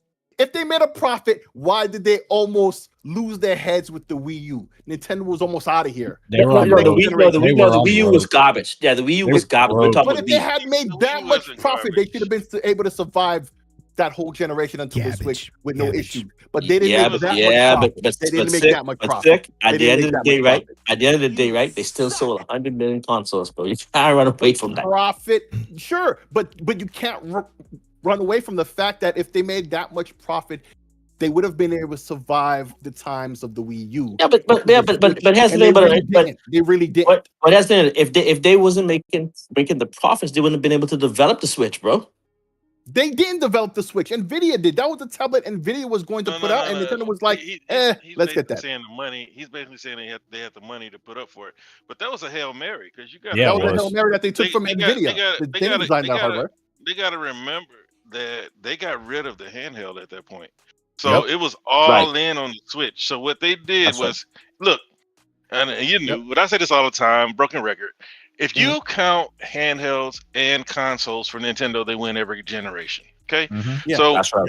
Yes. So what they did was they got rid of that, the handheld and the Switch. It was all in on the Switch. And you brought up how they're able to make money on their consoles. But the thing with Nintendo is they're beholden to the same public rules as everybody else. They got to grow. How are they going to grow? And I said this before the generation started. They have to come out with better hardware for third parties. Nintendo's always been hostile towards third parties. Cool. Yep, that's true. But how are they going to grow? Why is Sony the quote-unquote market leader? It's because the third party carrying their console. It's to the point now to where you got Totoki saying what do you say? That we're going to go towards our partners. We're gonna depend more on our partners. When Jim Ryan was in office, like he's president, he did everything. If you read the stuff, they wanted to lessen their dependence on third party. That's what he told Fidelity. That's when he said that you're going to see every major Sony IP in a live service game, because he was trying to lessen their dependence. I don't know if y'all remember where Epic basically bullied PlayStation. PlayStation didn't want crossplay. They wanted to try to impose $50,000. That's correct. Yep. In that email, he said that ended when we became the most played game on your platform. And I don't see any way that Epic doesn't get what they want. So let's do this like this. We're gonna put you on stage. That's why you saw them with the Unreal 5 demo, and everybody thought it was a game, and PlayStation fans thought the Unreal Engine was exclusive to PlayStation somehow. That was a part of that. Well, don't forget, Epic made them pay $250 million for that shit. So yeah. Well, I don't know. I know they had invested in Epic, and they've invested in Epic, I think, 3 different rounds. Yeah. But when it comes to Nintendo, they messed up, right? But they did good. It's good for their third party first party that nobody cares about third party in their console. But it's bad for them when it comes to growth, because as you see now, they're trying to create partnerships and nobody's checking for their games. For one, they're trying to charge $70 for PlayStation 4, Xbox One games. That's not going to fly. But they have to find a way to get people in. But see, they've been so hostile. They're not giving development kits. I think the big games is only Fortnite and Apex on Switch out of the big live service games. I think Roblox is there too, in Minecraft. But I have no faith that they're going to sell as many Switch 2 as they did Switch. They can't. They're never going to sell as many Switch 2s as they did 1, because the Switch 1 was as low as $200. Yep. Yeah, that's correct. At that point, it's a toy. At $500, and your kid drops their Switch, that's a problem. If you at 450 or whatever, at 300, next Start birthday, mowing next some Christmas. lawns. But at it's an ass $500, whipping, but you can manage. yeah. But at $500, you might not get another Switch and then when it comes to everybody in your house having a Switch, we had 4 switches in this household. Yeah, I'm not gonna pay $2,000 for switches. hell no. I bought my daughter a light just to play Animal Crossing. You know what I mean? That's wild. And that's the only game that she played. But Hey, but Rhea, let me ask this and- question though, right? And this was something we had in our space last year when I asked them the question. Can PlayStation survive without selling consoles? No. Because their storefront is their driver. They barely have software to sell that's their own, that's making them profit. And this is why I told guys in the last thing, if this generation was to drag out for another 5 years, PlayStation cannot survive without selling consoles. Oh, that's why I want Xbox to just kill them. Let them be a third-party publisher. Yeah, that's the best for them. But haven't you heard, Realist? Have you heard, Realist? All the PlayStation guys are saying they're going to buy out Xbox. Man, look. Yeah. No, they actually said that. They said that Microsoft You can't afford ABK, but you can afford all of Xbox. They're going to sell nobody can afford Xbox. A lot of people are trying to estimate Xbox's value based off of Activision and Bethesda. It's like they're more than just those studios. I mean, there's a whole infrastructure. They got a whole platform. Listen, the conservative valuation I gave was 250 to 300 billion, right? And that's the conservative one. But when you decided you're going to sell it, you're now looking at EBITDA and you're now looking at the premium. So the premium to sell Xbox is going to be at least 700 billion. He didn't say EBITDA. Realist is right though. Realist is right though. No one can afford them because everybody's all the titans are spending all their money on AI right now. They can't afford them. But even if they weren't, they didn't have the cash. Like they would have to give up a lot of stock. Like people are saying Elon buy it. I'm like, dude, Elon's money is all tied up in the stock. He's gonna have to give up that SpaceX stock that he just bought, or he just earned, or whatever you want to call it. Nvidia only has 80 billion cash on hand, so the rest of it would have to come through stocks. I think Google probably has the most cash, but that would take all of their cash. Nobody can afford Microsoft, and then they don't have. They still don't have the cash because let's do a breakdown, right? Remember now, a company is more valuable when you separate it because of course that's what you call the conglomerate discount, right? So let's split up all the Xbox studios, and you would sell all those assets off, the studios, the web services, everything, infrastructure, right? Yeah. You're talking close to, let me see, just ABK alone, you're talking 200 billion. Now with the new premium that's added to it. When you're talking Bethesda's gonna balloon to probably about 15 billion. You're talking Xbox web services themselves, that's another 60-70 billion. Right, so when you add all this up, it's so much more, bro. Yeah, so much more. That's what I'm saying. You got Havoc, you got PlayFab. You have so much that Microsoft does. Everything from id. Oh my god. It's software. Tech. Just Halo Studios alone, you're looking at another 100 billion. Yeah, but like id Tech is basically, well, now it's all in house, but that's what Call of Duty's engine was. You know what it is. You know what I mean? Yep. So, like, look, I'm looking for Microsoft to either buy Epic or go ahead and try to get Embracer Studios that they need to get rid of. Something, because she's this whole making them look weak right now. Why are they working so hard to put it out there how low they are right now? Are they doing it to justify the layoffs, or are they doing it to justify the moves that they're about to make? I think it's acquisition. They have to do it for acquisitions. Well, I mean, with what money? They got money. They got $120 billion in cash, bro. Is that after the CapEx spend on AI, which is what, 200? Yeah. They still got more cash in hand. Cash on hand right now. No. They got so much money, bro. They spending more on AI CapEx next year. Yeah, but they're using stock to finance it. They're not financing it with cash on hand. Okay. But look at it, Kieran. Right. Yeah, he threw me off when he said that. Yeah, they're basically running the Elon play, leveraging their stock, and look, they're incentivized to take loans. I don't know if y'all know that. Like, that's right. I'm sure they're incentivized to take loans. They if they want to, we're not looking at them trying to buy an Activision. They already bought the largest third-party publisher. What they're gonna buy is gonna be something that's a hitter, something like a Mojang. Something that they know is gonna win for them, because what Xbox did last generation with Minecraft 2. I love Undead, right? But Undead was a AA studio. Ninja Theory. I like Ninja Theory, but I like the concept of Ninja Theory. I like the potential of Ninja Theory, but I do not like their games. What's the other studio they bought? Compulsion. Now those are the three, because Double Fine is my heart. You know what I mean? I'm not gonna like. They just closed down Compulsion, though, right? They haven't closed anybody yet, but like they're talking about it. And look, if Arcane can't get Blade out of the door after announcing it 4 years ago, if they don't have like what PlayStation did with Lawfare. Has it been 4 years? Lawfare is not close to being released. But this is what PlayStation wanted from Naughty Dog: something that they could show to people, some hope to sell, because they're back to selling hope like they did last generation. At first, they're being aggressive with live service, showing off all these live service games. Last generation, remember how many years in a row we had to watch a Ghost of Tsushima and Death Stranding E3 from them? That's what they just selling hope, and now they're back to it. Lawfare is not close to being ready. I wouldn't be surprised if it came out in 2028.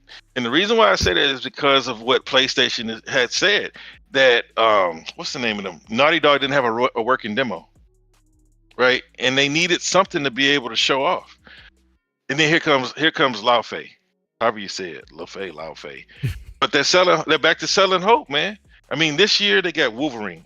Next year, dude, they could go. Look, PlayStation's in a position where they can get by without putting a game out, right? Xbox, and now the Xbox is killing it with the games where they messed up. And this is what us as Xbox fans always had a problem with. It's like, okay, we finally get the games, now you want to put them on PlayStation. We have to deal with Xbox has no games all last generation. Now you have your studios firing.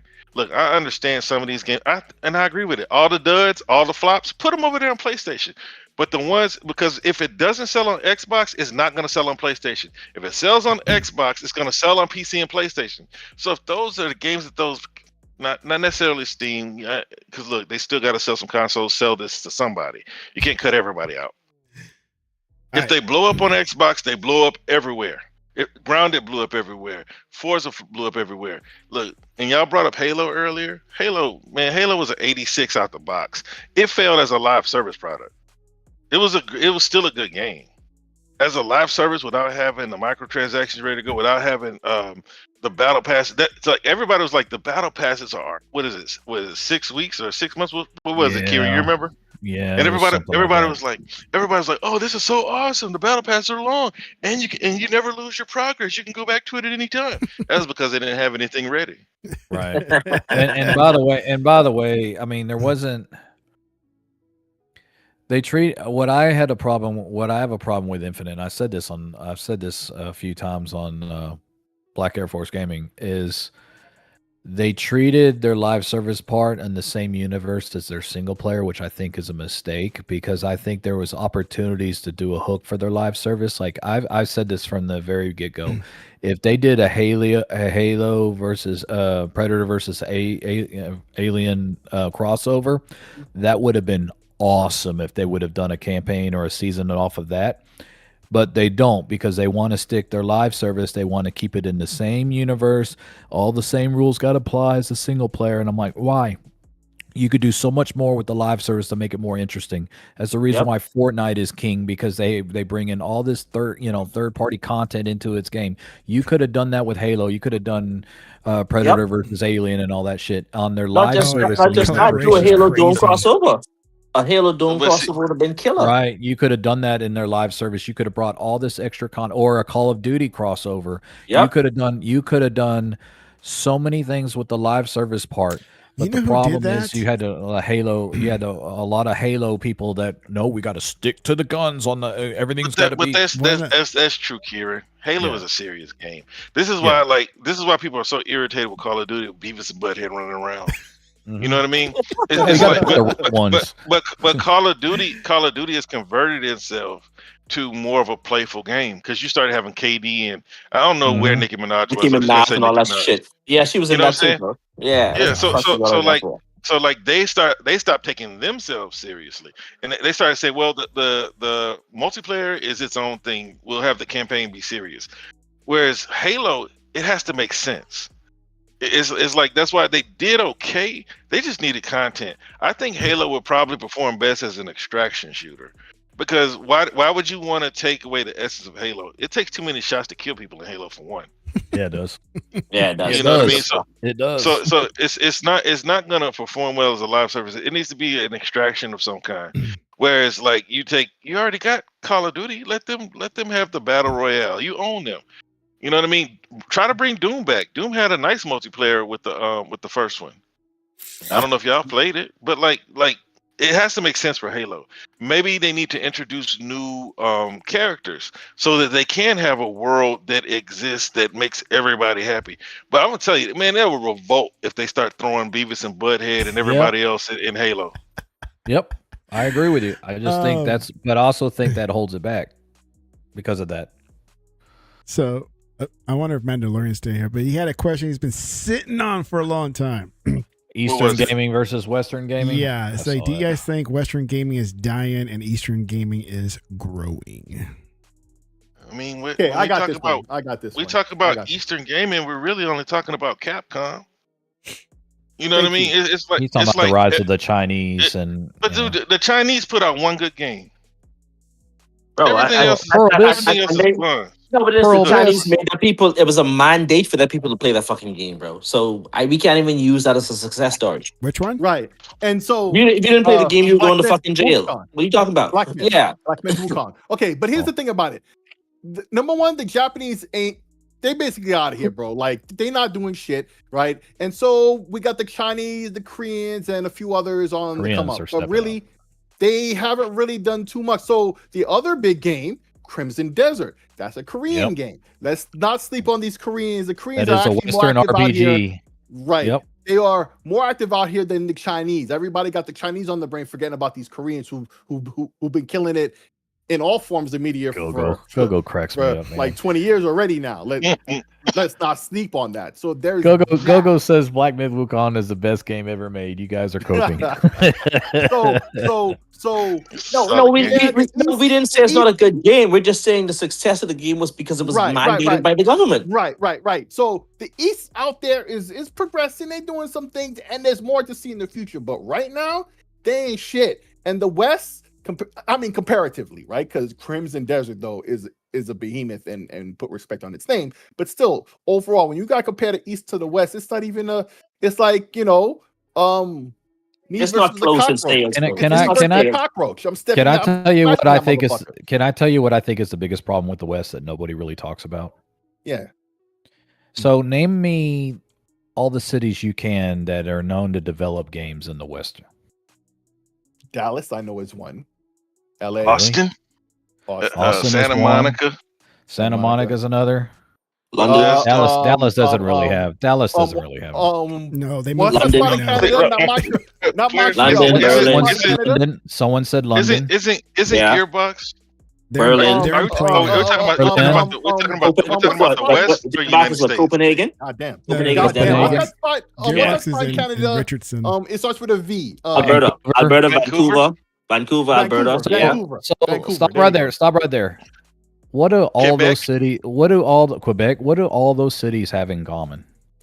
Sports. No, they're very expensive areas to live in. That's true. The problem with Western gaming is they're choosing the most expensive cities to do business in. That's true. If they would actually start building studios in like a Cincinnati, now people are like, well, they got to get the talent. Where do you think they're getting the talent already? Because people move to California, people move back home. That's mean, right. the problem is that Austin is the most expensive city in Texas. Vancouver is one of the most expensive cities in Canada. So is Quebec. The problem is that you don't need to be at Santa Monica to develop these games. No, you You need to have be to you need to be Santa in like Monica. you need to be in like Cincinnati. You Or need to be Detroit. in like or Are you Detroit. sure? Are you sure, Kieran? Like, Absolutely, absolutely. listen, because I was thinking about this before, right? Yesterday or earlier You need to today. go to Oklahoma. Why do they keep Uncle KC. why are all these studios in these most expensive parts? Because of talent. Especially and primarily in California, right? One of the more expensive places. You don't have to be in office. Are we these are days. we sure? Because I mean, I know California is going to crap. Are there not incentives there? Why is Silicon Valley? They have massive tax incentives. They have massive Why is tax. Silicon Valley? Why is Silicon? What did you say? They have massive tax incentives, so that's why. That's what I'm saying. Because like, why is Silicon Valley in Cali versus Detroit, right? Okay, but if you don't think you could can't use get the those tax revitalization. incentives in Detroit, if you don't think Detroit's going to offer them tax incentives too, you're crazy. Detroit broke. Well, when it comes can't to tech, afford it. They can't afford it. They can't afford it. They're too broke to offer them tax Nah, incentives. Because not look, if there's a reason How why about that? whatever Elon's calling his new city in Texas, because Arizona has big incentives for industry, and Texas has always had it. And plus, we got a lot of empty spaces. That's why Elon Musk moved to Texas, right? But why are all these tech companies in California? There has to be an incentive. There's a reason that they're there. There are tax incentives, yes. The problem is, even with those tax incentives, it's expensive. You still got to pay staff. It's still office. It's still office. Space. Yeah. And it's still office space in California, which is premium. It's still you're paying top talent. You're paying top talent in Silicon Valley, which, by the way, there's engineers and developers everywhere else. People move to California to go and have a video game career. You can easily. They need to streamline their operation costs. Get the hell out of the East Coast. Get the hell out of the West Coast. Go find like cheaper Epic, areas to work. Where's Epic? North Carolina. Yeah. Bethesda, Maryland. It's cheaper. Maryland ain't cheap. Maryland ain't cheap. I lived in Maryland. Maryland not cheap. That ain't cheap. Because Bethesda is really right by I think when I say Baltimore. It's by Bethesda. Is why they call it Bethesda. No, it is. I've driven by. It's in Bethesda, Maryland, but Bethesda is right next to I think Baltimore. It's close to the DMV. Right. It's still expensive. It's funny. I lived in Maryland. I didn't realize how it's like in a top 5 in most taxed state in the country. Yeah, it's crazy. I'd heard that. Yeah, I'd heard that. But listen, because I'm about to leave at the top of the hour, right? So I want to bring up one more topic, a short one, and it's a continuing thing, right? You suck. You know, Karen, like especially realists too. You guys know particularly that, like, I don't even like. I call it how it is when it comes to this, right? And it's the press and you know, basically overall about the Xbox tax. And this is the thing, you know, that really motivated Microsoft tax, man, to come on in the first place, right? The Microsoft tax, truly. But specifically when it comes to Xbox, I just want to stick to that aspect, right? Because trust me, I know about the Microsoft tax. I was talking about that before the tournament, essentially. Trust you me. But when it comes to Xbox in particular, right? It's just we've seen in the past couple of days alone, right? Some talking heads, talking shit. And then when push comes to shove, not even true the way they said it, right? But they everybody act like, oh, the sky is falling. And even when corrected, even if these people know, the damage is already done because all the talking goes around. And even well after the fact, just like the thing with Walmart and Target and all of them when they were saying, was it last year? That they're not stocking the Xboxes anymore on store shelves, yada yada yada. Even when it was corrected officially by Walmart and Target and what have you, right? There were still new videos coming out days later from, and not just the typical ones like Crackhead Gas Guy and all the other PlayStation heads, but also dudes like who was the guy who did all the Metal Gear content and then he did the voice for what's his name in what was that game? Hater? No, not hater. He did the voice for dude, I think in Yakuza, right? And did a horrible ass job. Oh, the guy that he's an asshole. Young, that guy, right? Yeah. Making videos days after it was corrected and still making thousands of views, right? Right? Yeah. It doesn't matter what the truth is. Once this lie about Xbox is put out there, right? It's a dogpiling effect, right? Because Xbox, because then most of the media is PlayStation centric. You got guys like Jeff Keighley and Dustin. And what bothers me is Dustin is one of the main ones who did that shit. Yeah, but you get more reactions. You get more reactions out of And here's the thing with Destin though, he's the one oftentimes though, right? And I'm not saying what you're saying against him is false because it's not. I want to make that abundantly clear before I say what I'm saying, right? He's also in particular times, and this time particularly, right? He's calling out the bullshit.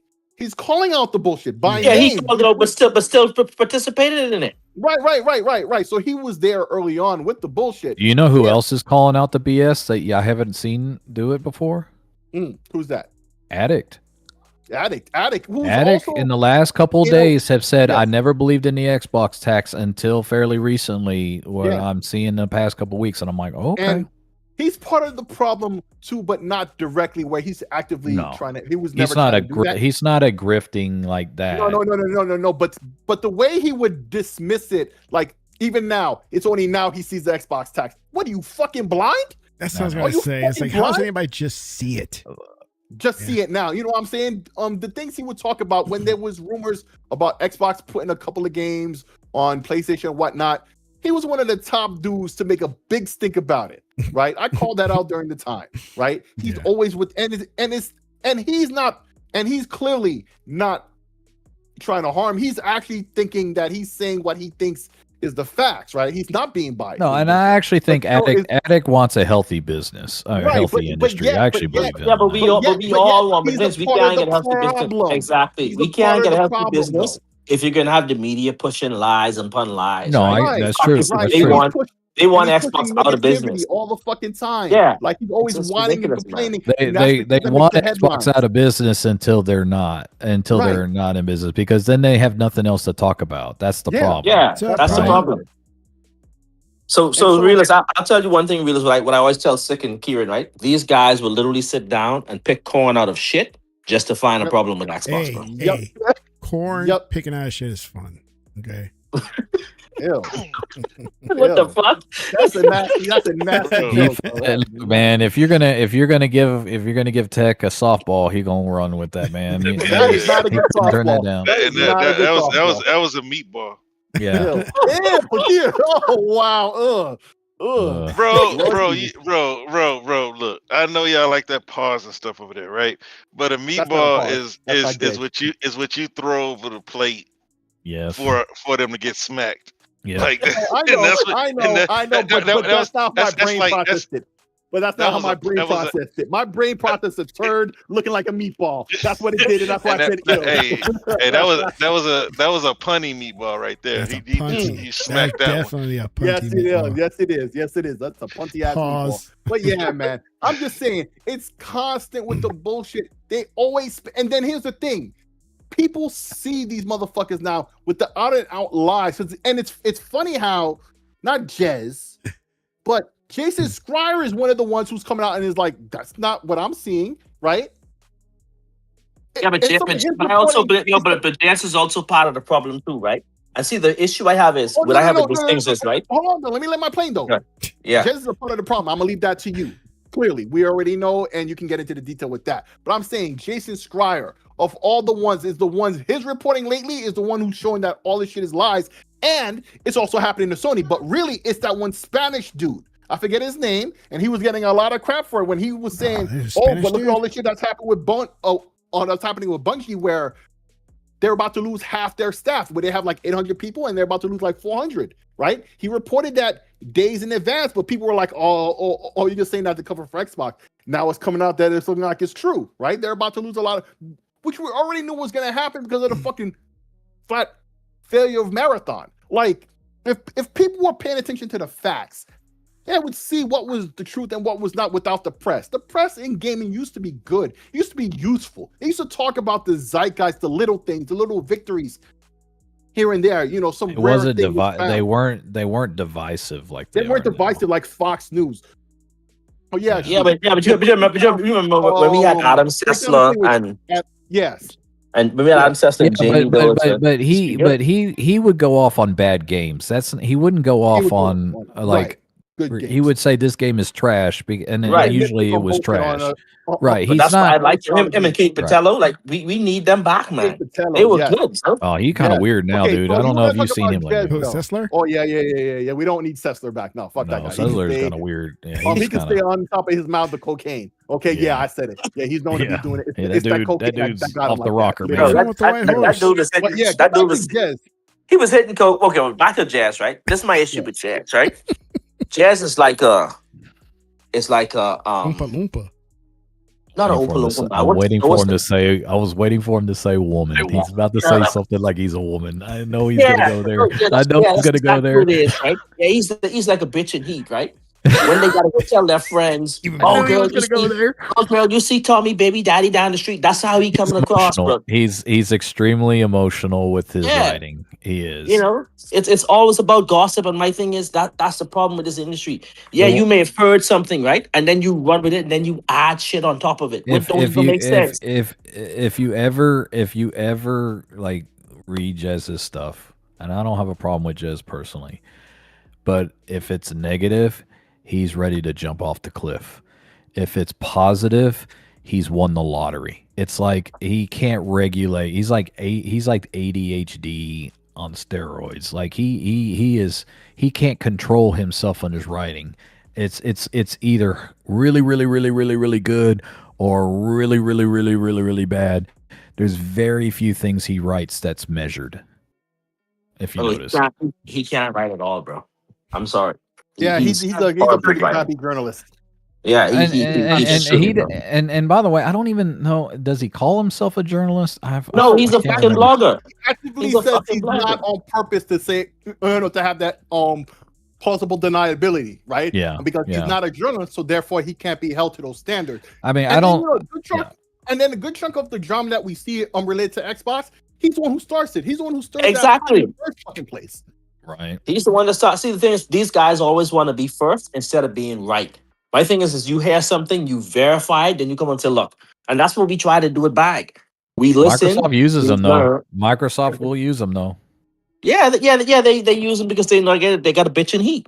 So that's what they're going to do.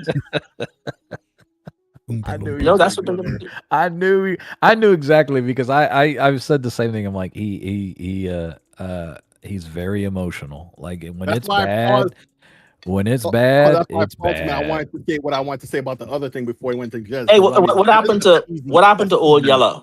Have you guys heard from Old Yeller lately? Who? Nib? No, Tim Dog. Oh, he's now an Xbox guy, or last I heard. He's kind of gone nuts lately. Fuck out of here. Are you serious? What do you mean kind of gone nuts? Yeah.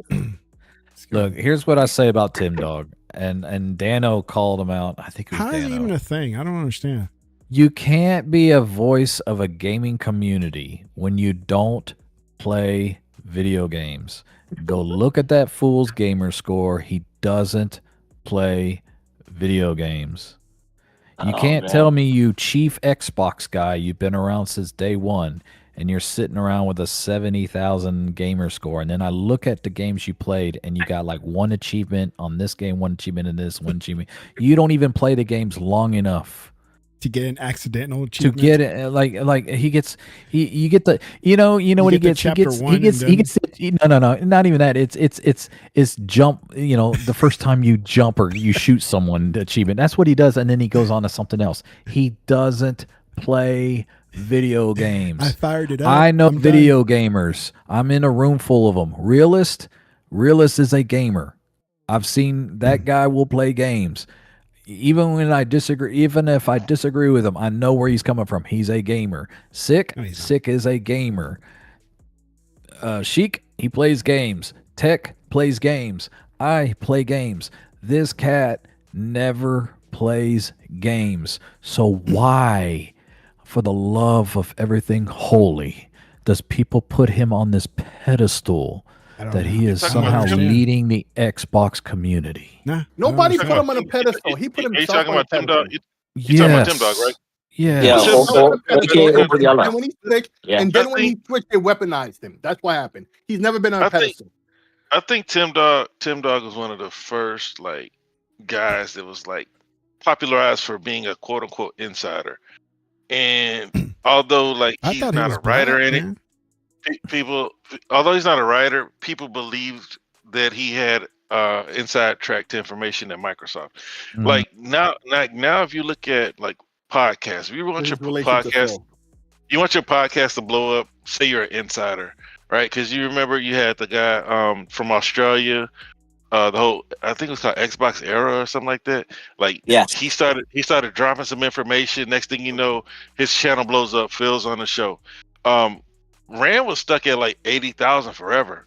Mm-hmm. Bring Jazz on there, and then the show boosts by like 30,000. Like, you even got Bootleg Mag out there trying to be an insider, right? And then I don't know if y'all saw where he was reading this email that he supposedly got from some executive at Microsoft. basically everything bad about Xbox.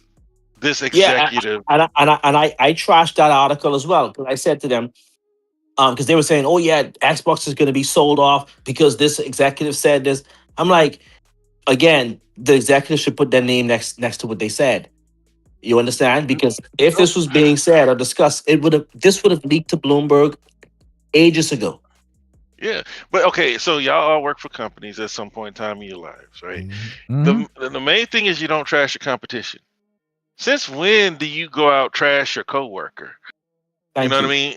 Say that Aaron Greenberg is basically a snake oil salesman. Don't believe him. It's like, no, none of that is true. And then about the whole Bethesda thing, like, they just know that we don't know the verbiage in the contract that explains what's exclusive and what's not. That's right. You know what I mean? But like, the thing is we don't know what they're gonna do. But if Xbox cares about their platform, they're gonna have to have some form of exclusivity, some type of differentiator for the platform, mm-hmm. because they're not winning in consoles. Nope. Let's say that as much as they try to say that our platform has over 1 billion users, those users are on Steam. Yep. So when you take your talents to PC on your platform, you're still number 2. But at some point, you got to have something to bring people to your platform, because Blizzard never put their games in Steam until they went to Microsoft.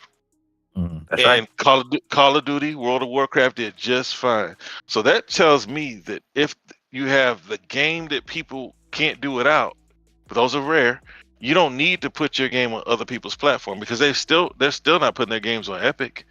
They do every now and then on GOG, but they need to do something, because they were trying to push us into the next generation, to the final frontier in the cloud. But the world ain't ready yet. You still got people in the United States that don't have 25 megabits. Shit, some people still on dial-up, bro, in this country. Yeah. So that's why I don't know if y'all remember. That's why Orion was so big. That was one of the things I was excited to hear from Bethesda. They talked about Orion. Microsoft bought them. We don't hear anything else about it. Orion was supposed to work on 25 megabits at 1080p. We haven't heard anything else from them. Maybe they implemented it into xCloud. But they have to do something to bring people to their platform, because like I don't know whose show I was on. Who's to say that just because you go to PC, or we do go into cloud, PlayStation's going to have a cloud. By then, Google will have gotten Nintendo to join their cloud, because they're already hosting some games for them. Everybody's going to have a cloud service. Nvidia is already the best. So what's going to make people say that, oh, let's go join Xbox? They need to start building that now. Microsoft has always treated Xbox like a little side project without giving it its full commitment. I don't know if y'all know Shane G. Shane G has been, even grinding my gears, because he used to be a big, huge Xbox, and now he's just trashing everything. But they got to have something to bring people to their platform and not go to other platforms. Like, it's going to be tough, man. You have to look at what. Go ahead. I was going to say that's going to be tough though, because I still stand that the number of console sellers out there are dwindling fast. I just don't. There are no console sellers unless what I'm Nintendo saying. makes it. If Nintendo's not, I think what Realist was saying though, right? It's not really the console, but the So Xbox exclusives platform don't itself. really matter then. It's no. What he's saying is the Xbox PC platform itself. So why do you put it on Steam when your Xbox PC platform should be growing? that is, and by the way, that is, I mean that is the number one question. I think both. Well, I still say I think PlayStation wants to do the same thing as well. They want their own storefronts. That's a guarantee. That's from the Nvidia link. But how's PlayStation going to build it? But how's PlayStation going to build it with what money? Well, I mean, it's nothing to do with app. It's just an extension of your console storefront. It's not a big deal.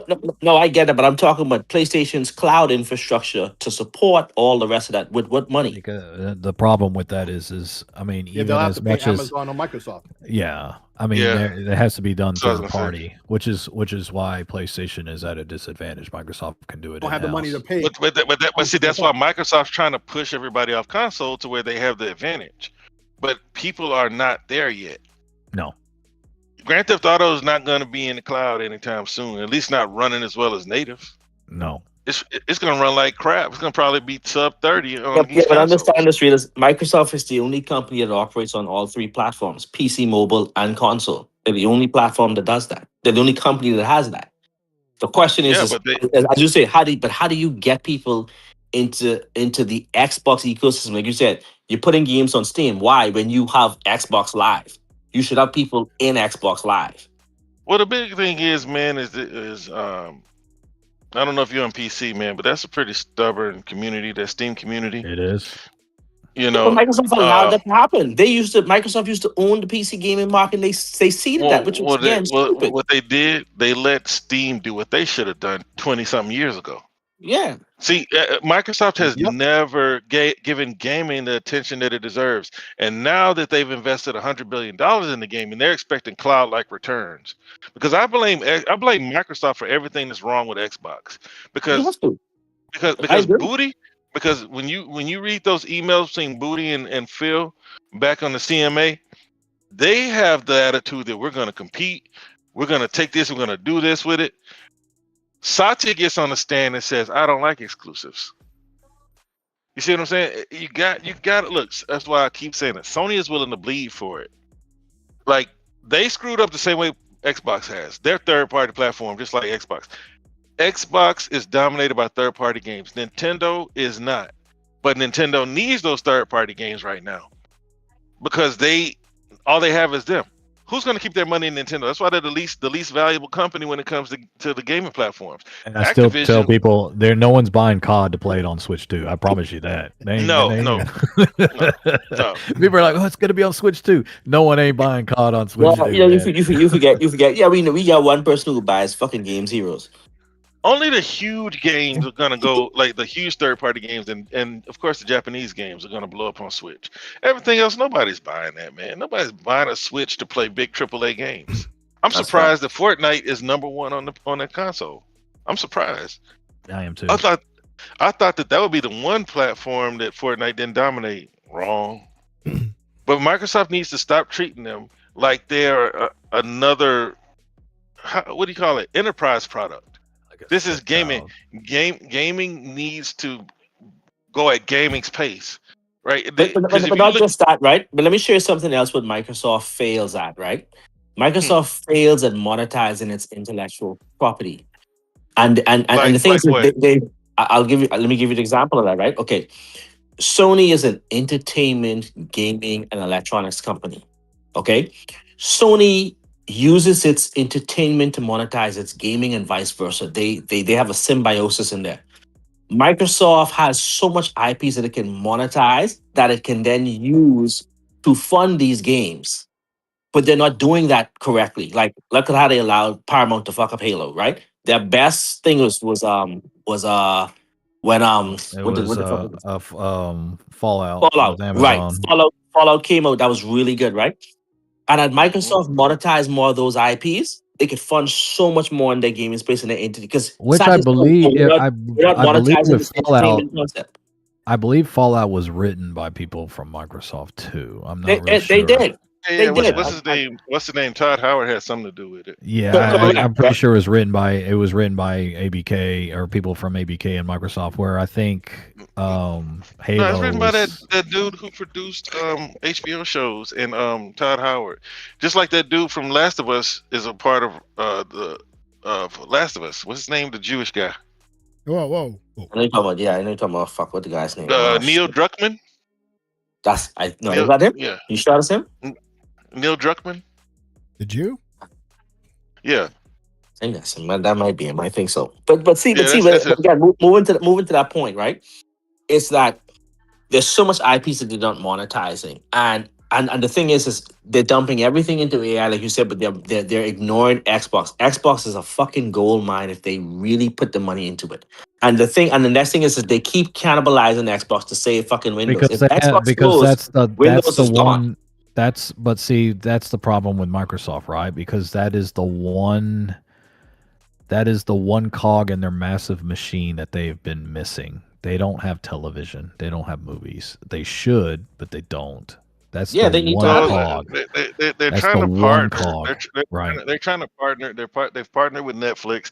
It was Paramount before. They're partnering with Amazon too. Yeah. To get, because I think Amazon's doing something else.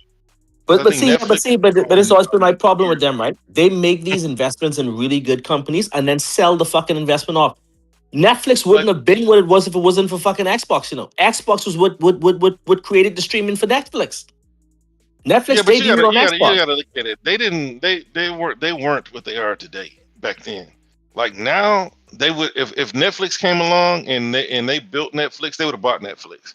If it happened now.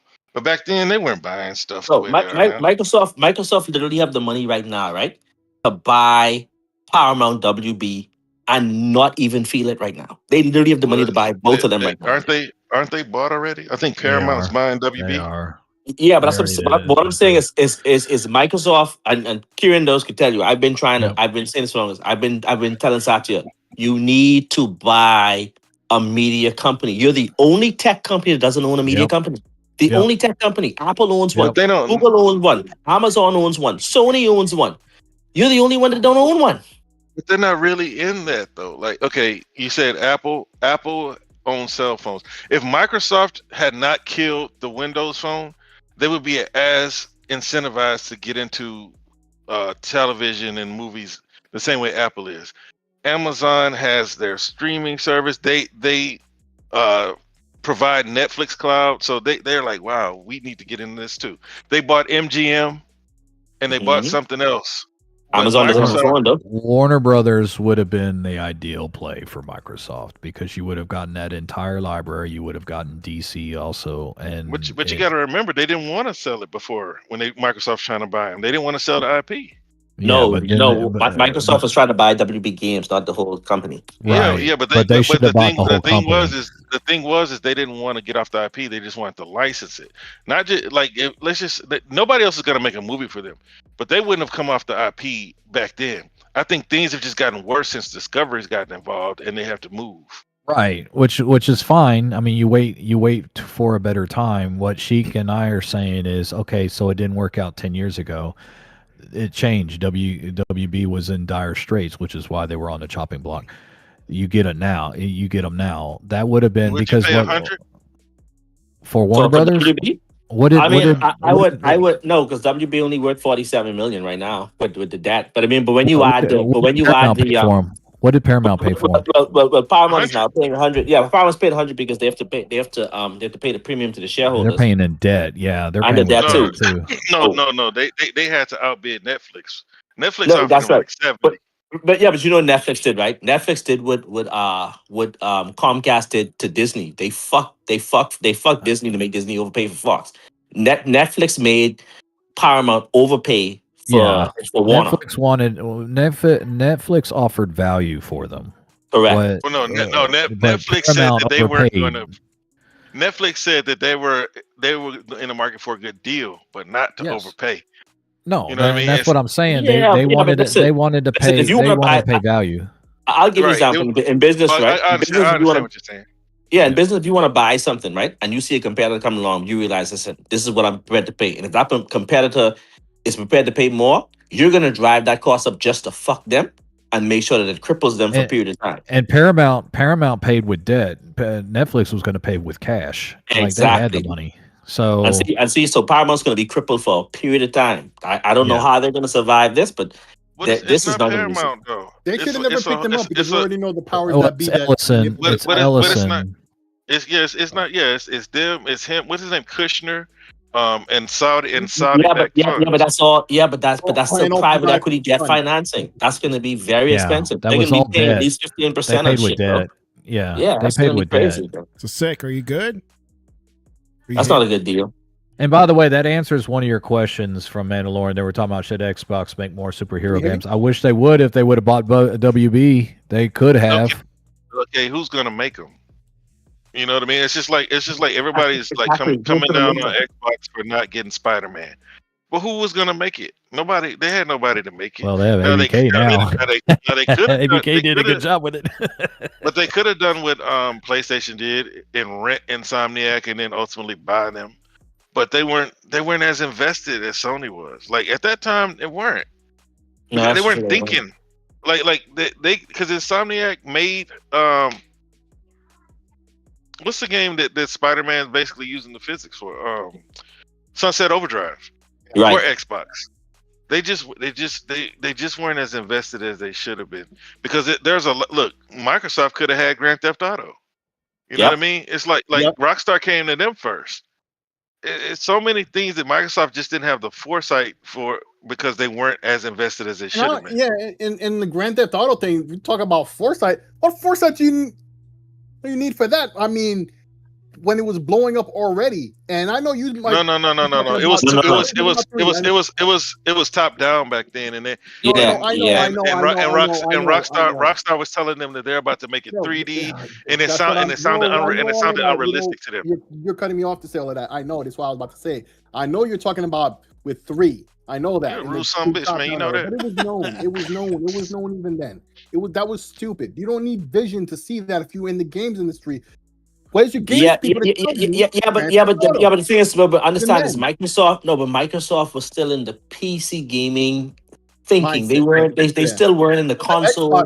They should have been listening to the Xbox people, right? Because they already had listened to them to be in that market to begin with, right? And then not be ready with that for it to blow up. But because remember at that point, right? But hold on, there's more to that though. My point is, right? I understand what he's going to, but I'm leapfrogging into. Remember what happened with 4, okay? What's his name with the fake tattoo on his arm, right? For it to blow up, right? And then not to capitalize on that, right? Of course, it was going to be multi-plat with 5, but like, bro, that should have been lead platform and everything, just like it was with 4. It should have been associated with Xbox closely, like it was with 4 forevermore, and it wasn't. Okay, it shouldn't even be a thought right now that Xbox is the main platform for Grand Theft Auto 6. But it's not, even though it's coming out to all platforms and we know it always was gonna be that way, right? Even though that was obvious, right? It shouldn't have been a question. And that's why I said they should spend that marketing. They should spend those marketing dollars to make Grand Theft Auto 6 some type of exclusive content in that. They should have spent that but money. 5 as well. But 5 should have been the same way when they did because they did the same thing with 4. But listen, fellas, I gotta go. My Uber has been a little late. He's finally shown up. But anyway, great show and thanks for coming on. It's been a long time coming. Yeah, man. Yeah. We're gonna have to end it soon, man, because I need to catch the match here with the. I will say that because they were talking about because that's something that Satya brought up as much as Asha about monetizing. ABK is sitting on. I don't think they've monetized Warcraft enough. I don't think they've I know they haven't monetized StarCraft enough. And it's just there's a lot of IPs that are just sitting there. As much as I get on PlayStation because they have IPs too, they're unwilling, but Xbox has got a lot of IPs that they can monetize off of as well. So I do understand what they're saying. The question is, How are you going to monetize it, and how do you introduce an audience? Like for example, StarCraft. Ooh, I love that game. How do you get a new generation invested in StarCraft? Because StarCraft is so old, it's going to be guys like my age. And well, I mean, it's still big overseas. It's still big overseas, but how do you introduce that to a new American audience? Nobody cares, bro. It's like those strategy games. Develop it, though.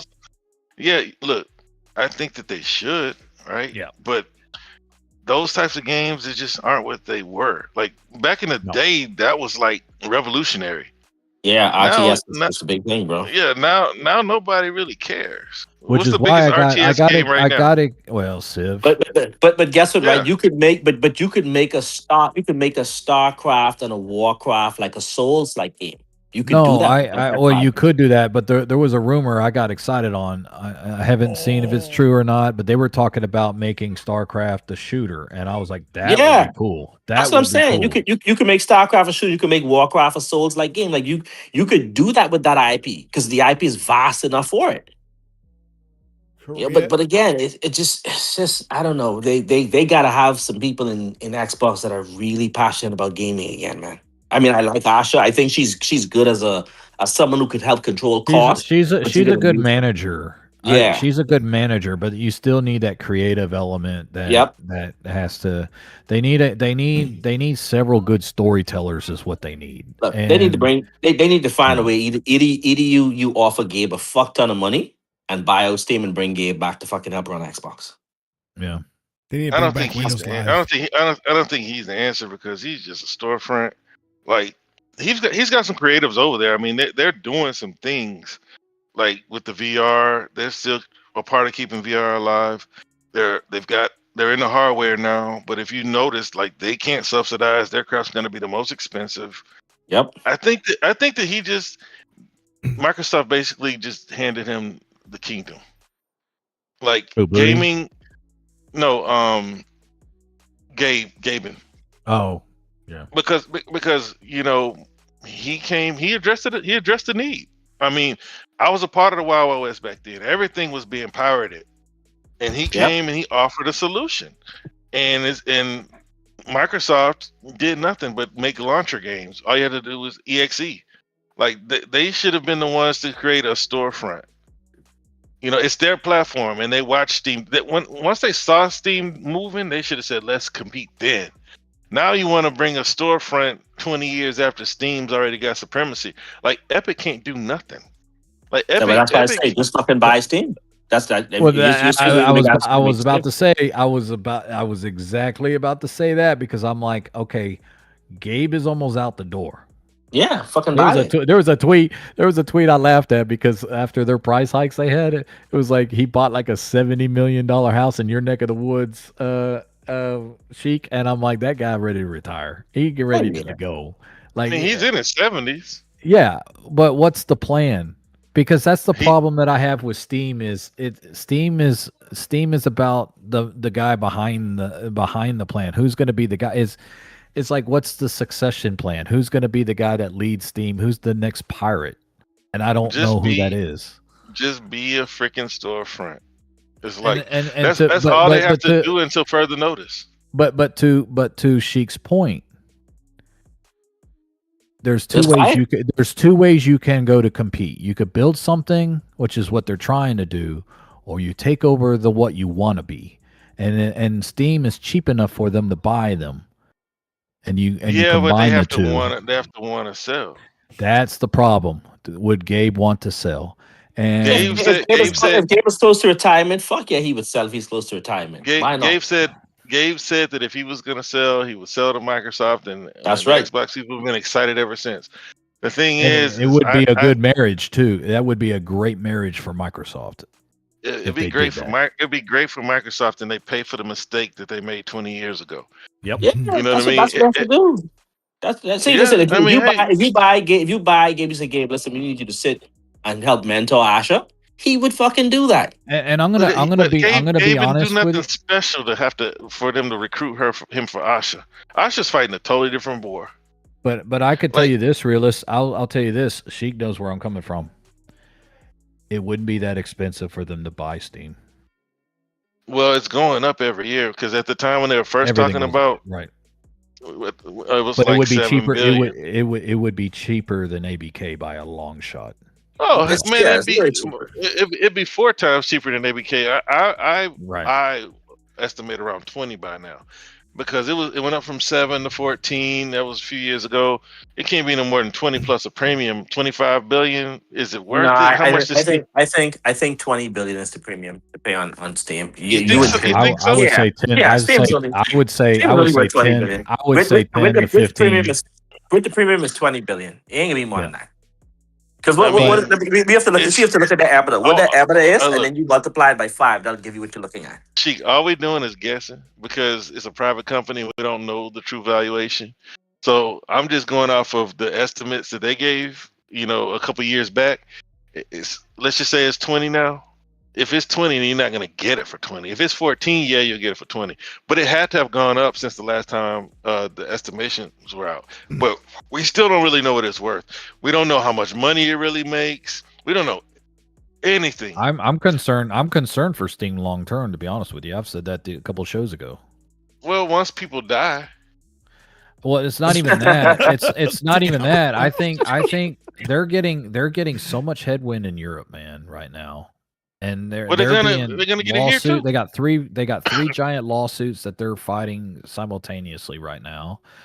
They got a UK that, it's funny. They got the Liberal Party. They have the Liberal Party that's in control of the UK, but they're acting more like the conservative Uber, that they want to put eyes on every purchase and everything. It's kind of weird how the Labor's governing right now. All of a sudden they want to make sure they know every website and everything else you're logging into. I'm real concerned from the law. I mean, and yes, when Gabe is gone, who's the guy? But I don't know their be the succession storefront. I mean, Gabe's not programming. He's not updating the store. But they don't have to do anything. Like, that's why, like, y'all laughed when I said when people die. What I mean by when people die, this old guard like myself, that I'm not beholden to Steam, but these guys are. Like, they would, like, if they could figure out a way to get Linux 100% no problems, they would be on Linux. And that's why a part of me thinks that Gabe is threatened, because he's trying to pull people away from Windows into Linux. Right? It's something that we don't see, because he's working very hard to get people off of Windows. Like, they've been trying for years, from Wine to Proton now. I think it's a futile effort to do that. Well, I mean, I don't think, because that's the thing. Other publishers are not incentivized to go to Linux. They don't want to be on Steam. They do. It's what they have to do. It's like everybody's gotten rid of their launchers and storefronts because these guys will not buy from them. The biggest problem to Steam, however, is Epic is going to be the one that throws the shiv in their back, because what Epic is doing to Apple and all that is literally cutting Steam's revenues in half. Karen, I've been saying this for years. I know you have. And you're right on it. They're not going to get 30%. They're not going to get 30% much longer. Guess they're what? They're going to get 10. They're going to get 15. That's a totally different ballgame. I think it's going to be well. Look, and now you see why I came with the value right now. Why I came with value. Yeah.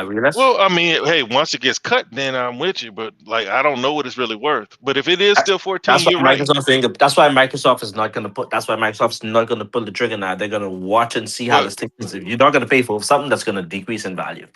But what happens? What happens when, let's just say, the Xbox sold 55 million last generation, and they're going to sell another 55 million this generation? All right, PlayStation's not going to be much cheaper than the Helix, all right? And then the Helix is looking like it's going to be out way before it. So let's say that 40 million people go to PC. So that's 40 million people that Xbox didn't have to compete with Steam. Steam's still at like 300 million users. That's something. Look, these developers, Epic's been appealing to the developers through their what's that thing called? The Unreal. Their engine, right? They say, oh well, yeah, that's the Half-Life engine, eh? Isn't that the engine they use for Half-Life? Say it again. No, Steam has their own engine. I think it's called the Source engine. Yeah, Steam has got their own. And so, but what I'm saying is, Unreal is the most used engine. So what they're saying, their argument against Steam and Epic is 30% takes too much from the developers, and they can't pay us. Steam says it's their fault, not my fault, right? But what's going to end up happening is eventually Microsoft and Epic are going to get through to these developers, right? If those people that I was talking about earlier, that's 40 million people that the developers will be more inclined to move in a different direction. 12% is coming because Satya has been irritated with Google and Apple because they make more money without contributing anything to the game, and that's Satya's words. They're making more money than anybody else without contributing anything to the industry. Which is another reason why he's using the word monetizing too, because that's part of monetization of their games. He never should have killed. He never should have killed Windows Phone. His problem. Well, never should have killed Mixer and all that. Either. Well, it wasn't. Well, Zoom too. Shoot, but see now Zoom would have converted to the phone because anyway. Why are Epic and Microsoft so ready to go down in the cut with the split? So you're thinking so you're thinking a merger between those two? No, hell no. But because look, what's the name owns 40% of Epic, so we don't know how that's gonna go. But Tencent is all about the money. No, wait. Who owns Tencent owns part, and then this big chunk 40%. So what he's saying is that eventually developers are going to say 30% is too much. Well, no, they've already said that. Right, but the law is going to agree with them too. Eventually. Yeah, what I'm saying is why I'm asking you, why are Microsoft and Epic so ready, foot on the gas to drop the cuts? Because they can. Because it fucks Apple and Google. Because that too, but they're creator companies. Right. Whereas you look at Sony, you look at Epic, even Nintendo, because Nintendo's only a Nintendo. They are trying to be a platform storefront first, whereas Xbox, Microsoft, Epic has the biggest game in the world, probably I think Tencent has the other biggest live service games in the world. Those are mobile. And Epic Steam, has Fortnite. I wouldn't consider Steam. I mean, Steam does create, but I don't consider No.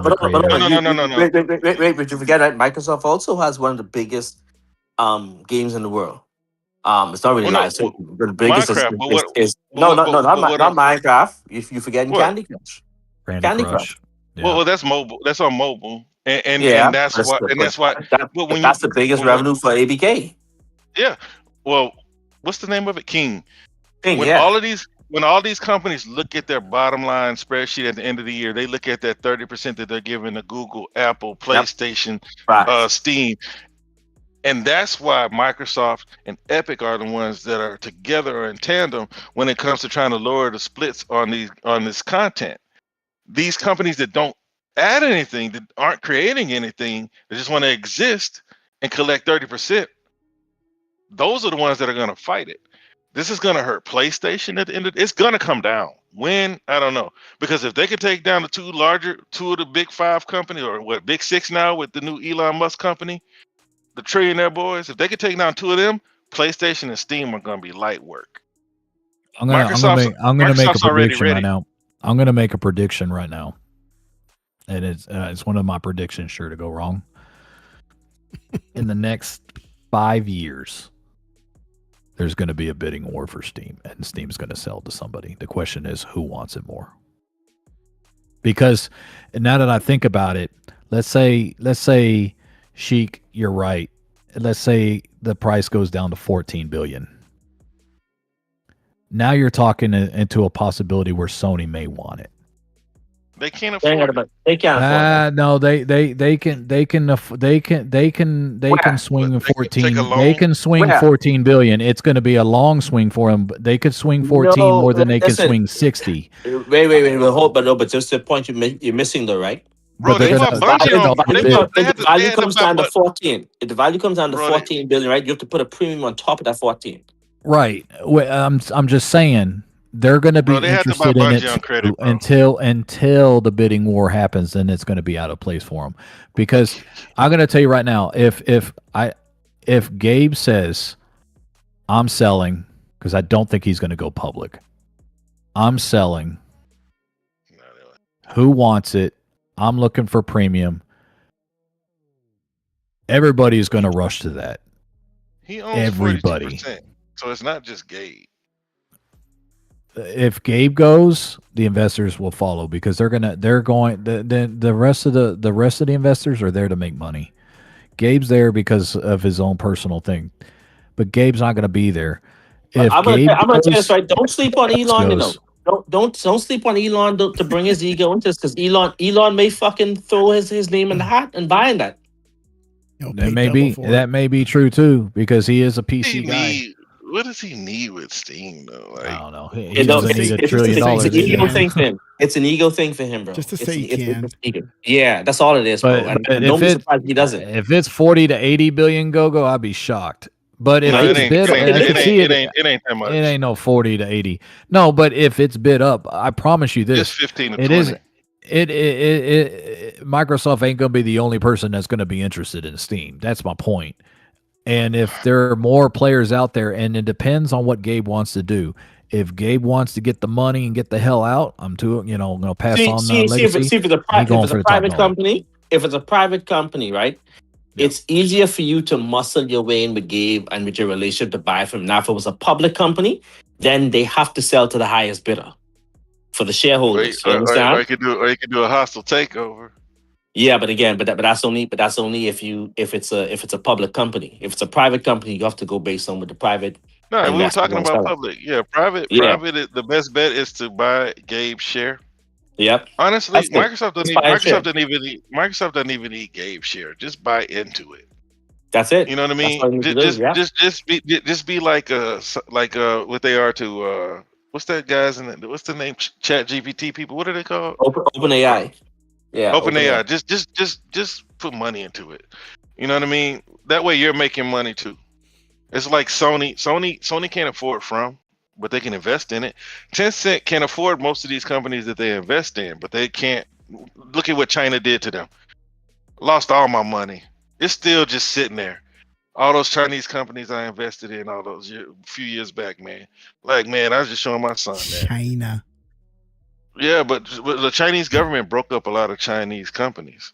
Yeah, if the conservative private valuation is 40 to 50, then Sony has no shot. It ain't no 40 to 50. It's 15. That's what Google's saying. Google's saying conservative private valuation algorithmic tracking by pre-IPO platforms 40 to 50. Aggressive is 60 to 80. There ain't no way I'm seeing 60. No, in no way it doubled in value since the last time I looked at it. Like, nah, what do they do?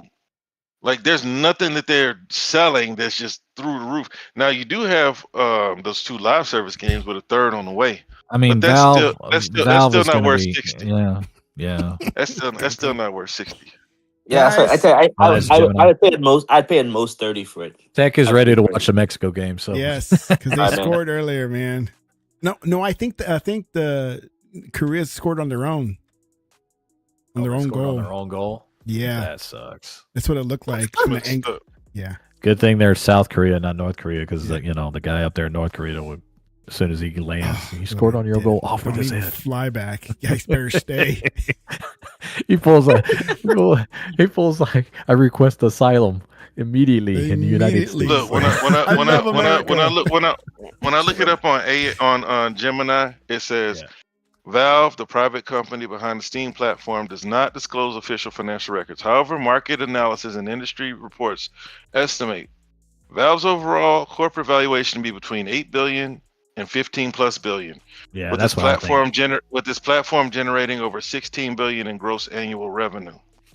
Okay, so that's what you're gonna do. Okay, look at the gross annual revenue now, right? Find what the EBITDA is, and then multiply that by 5. That'll give you what you're gonna sell for. And then it says Gabe. So Gabe owns a controlling stake of over 50%. So it says 50 points. It could be 50.1. He still has the controlling stake. It says over at least 50% is what it says. And yeah, so 8 to 15. That's what because I mean I don't know how old this is. It's crazy. But this is what AI says. They're doing. How much you say they're doing in revenue? 16. I'll tell you 16. what though. Okay, so that EBITDA is probably going to be somewhere around 30 to 40% of that.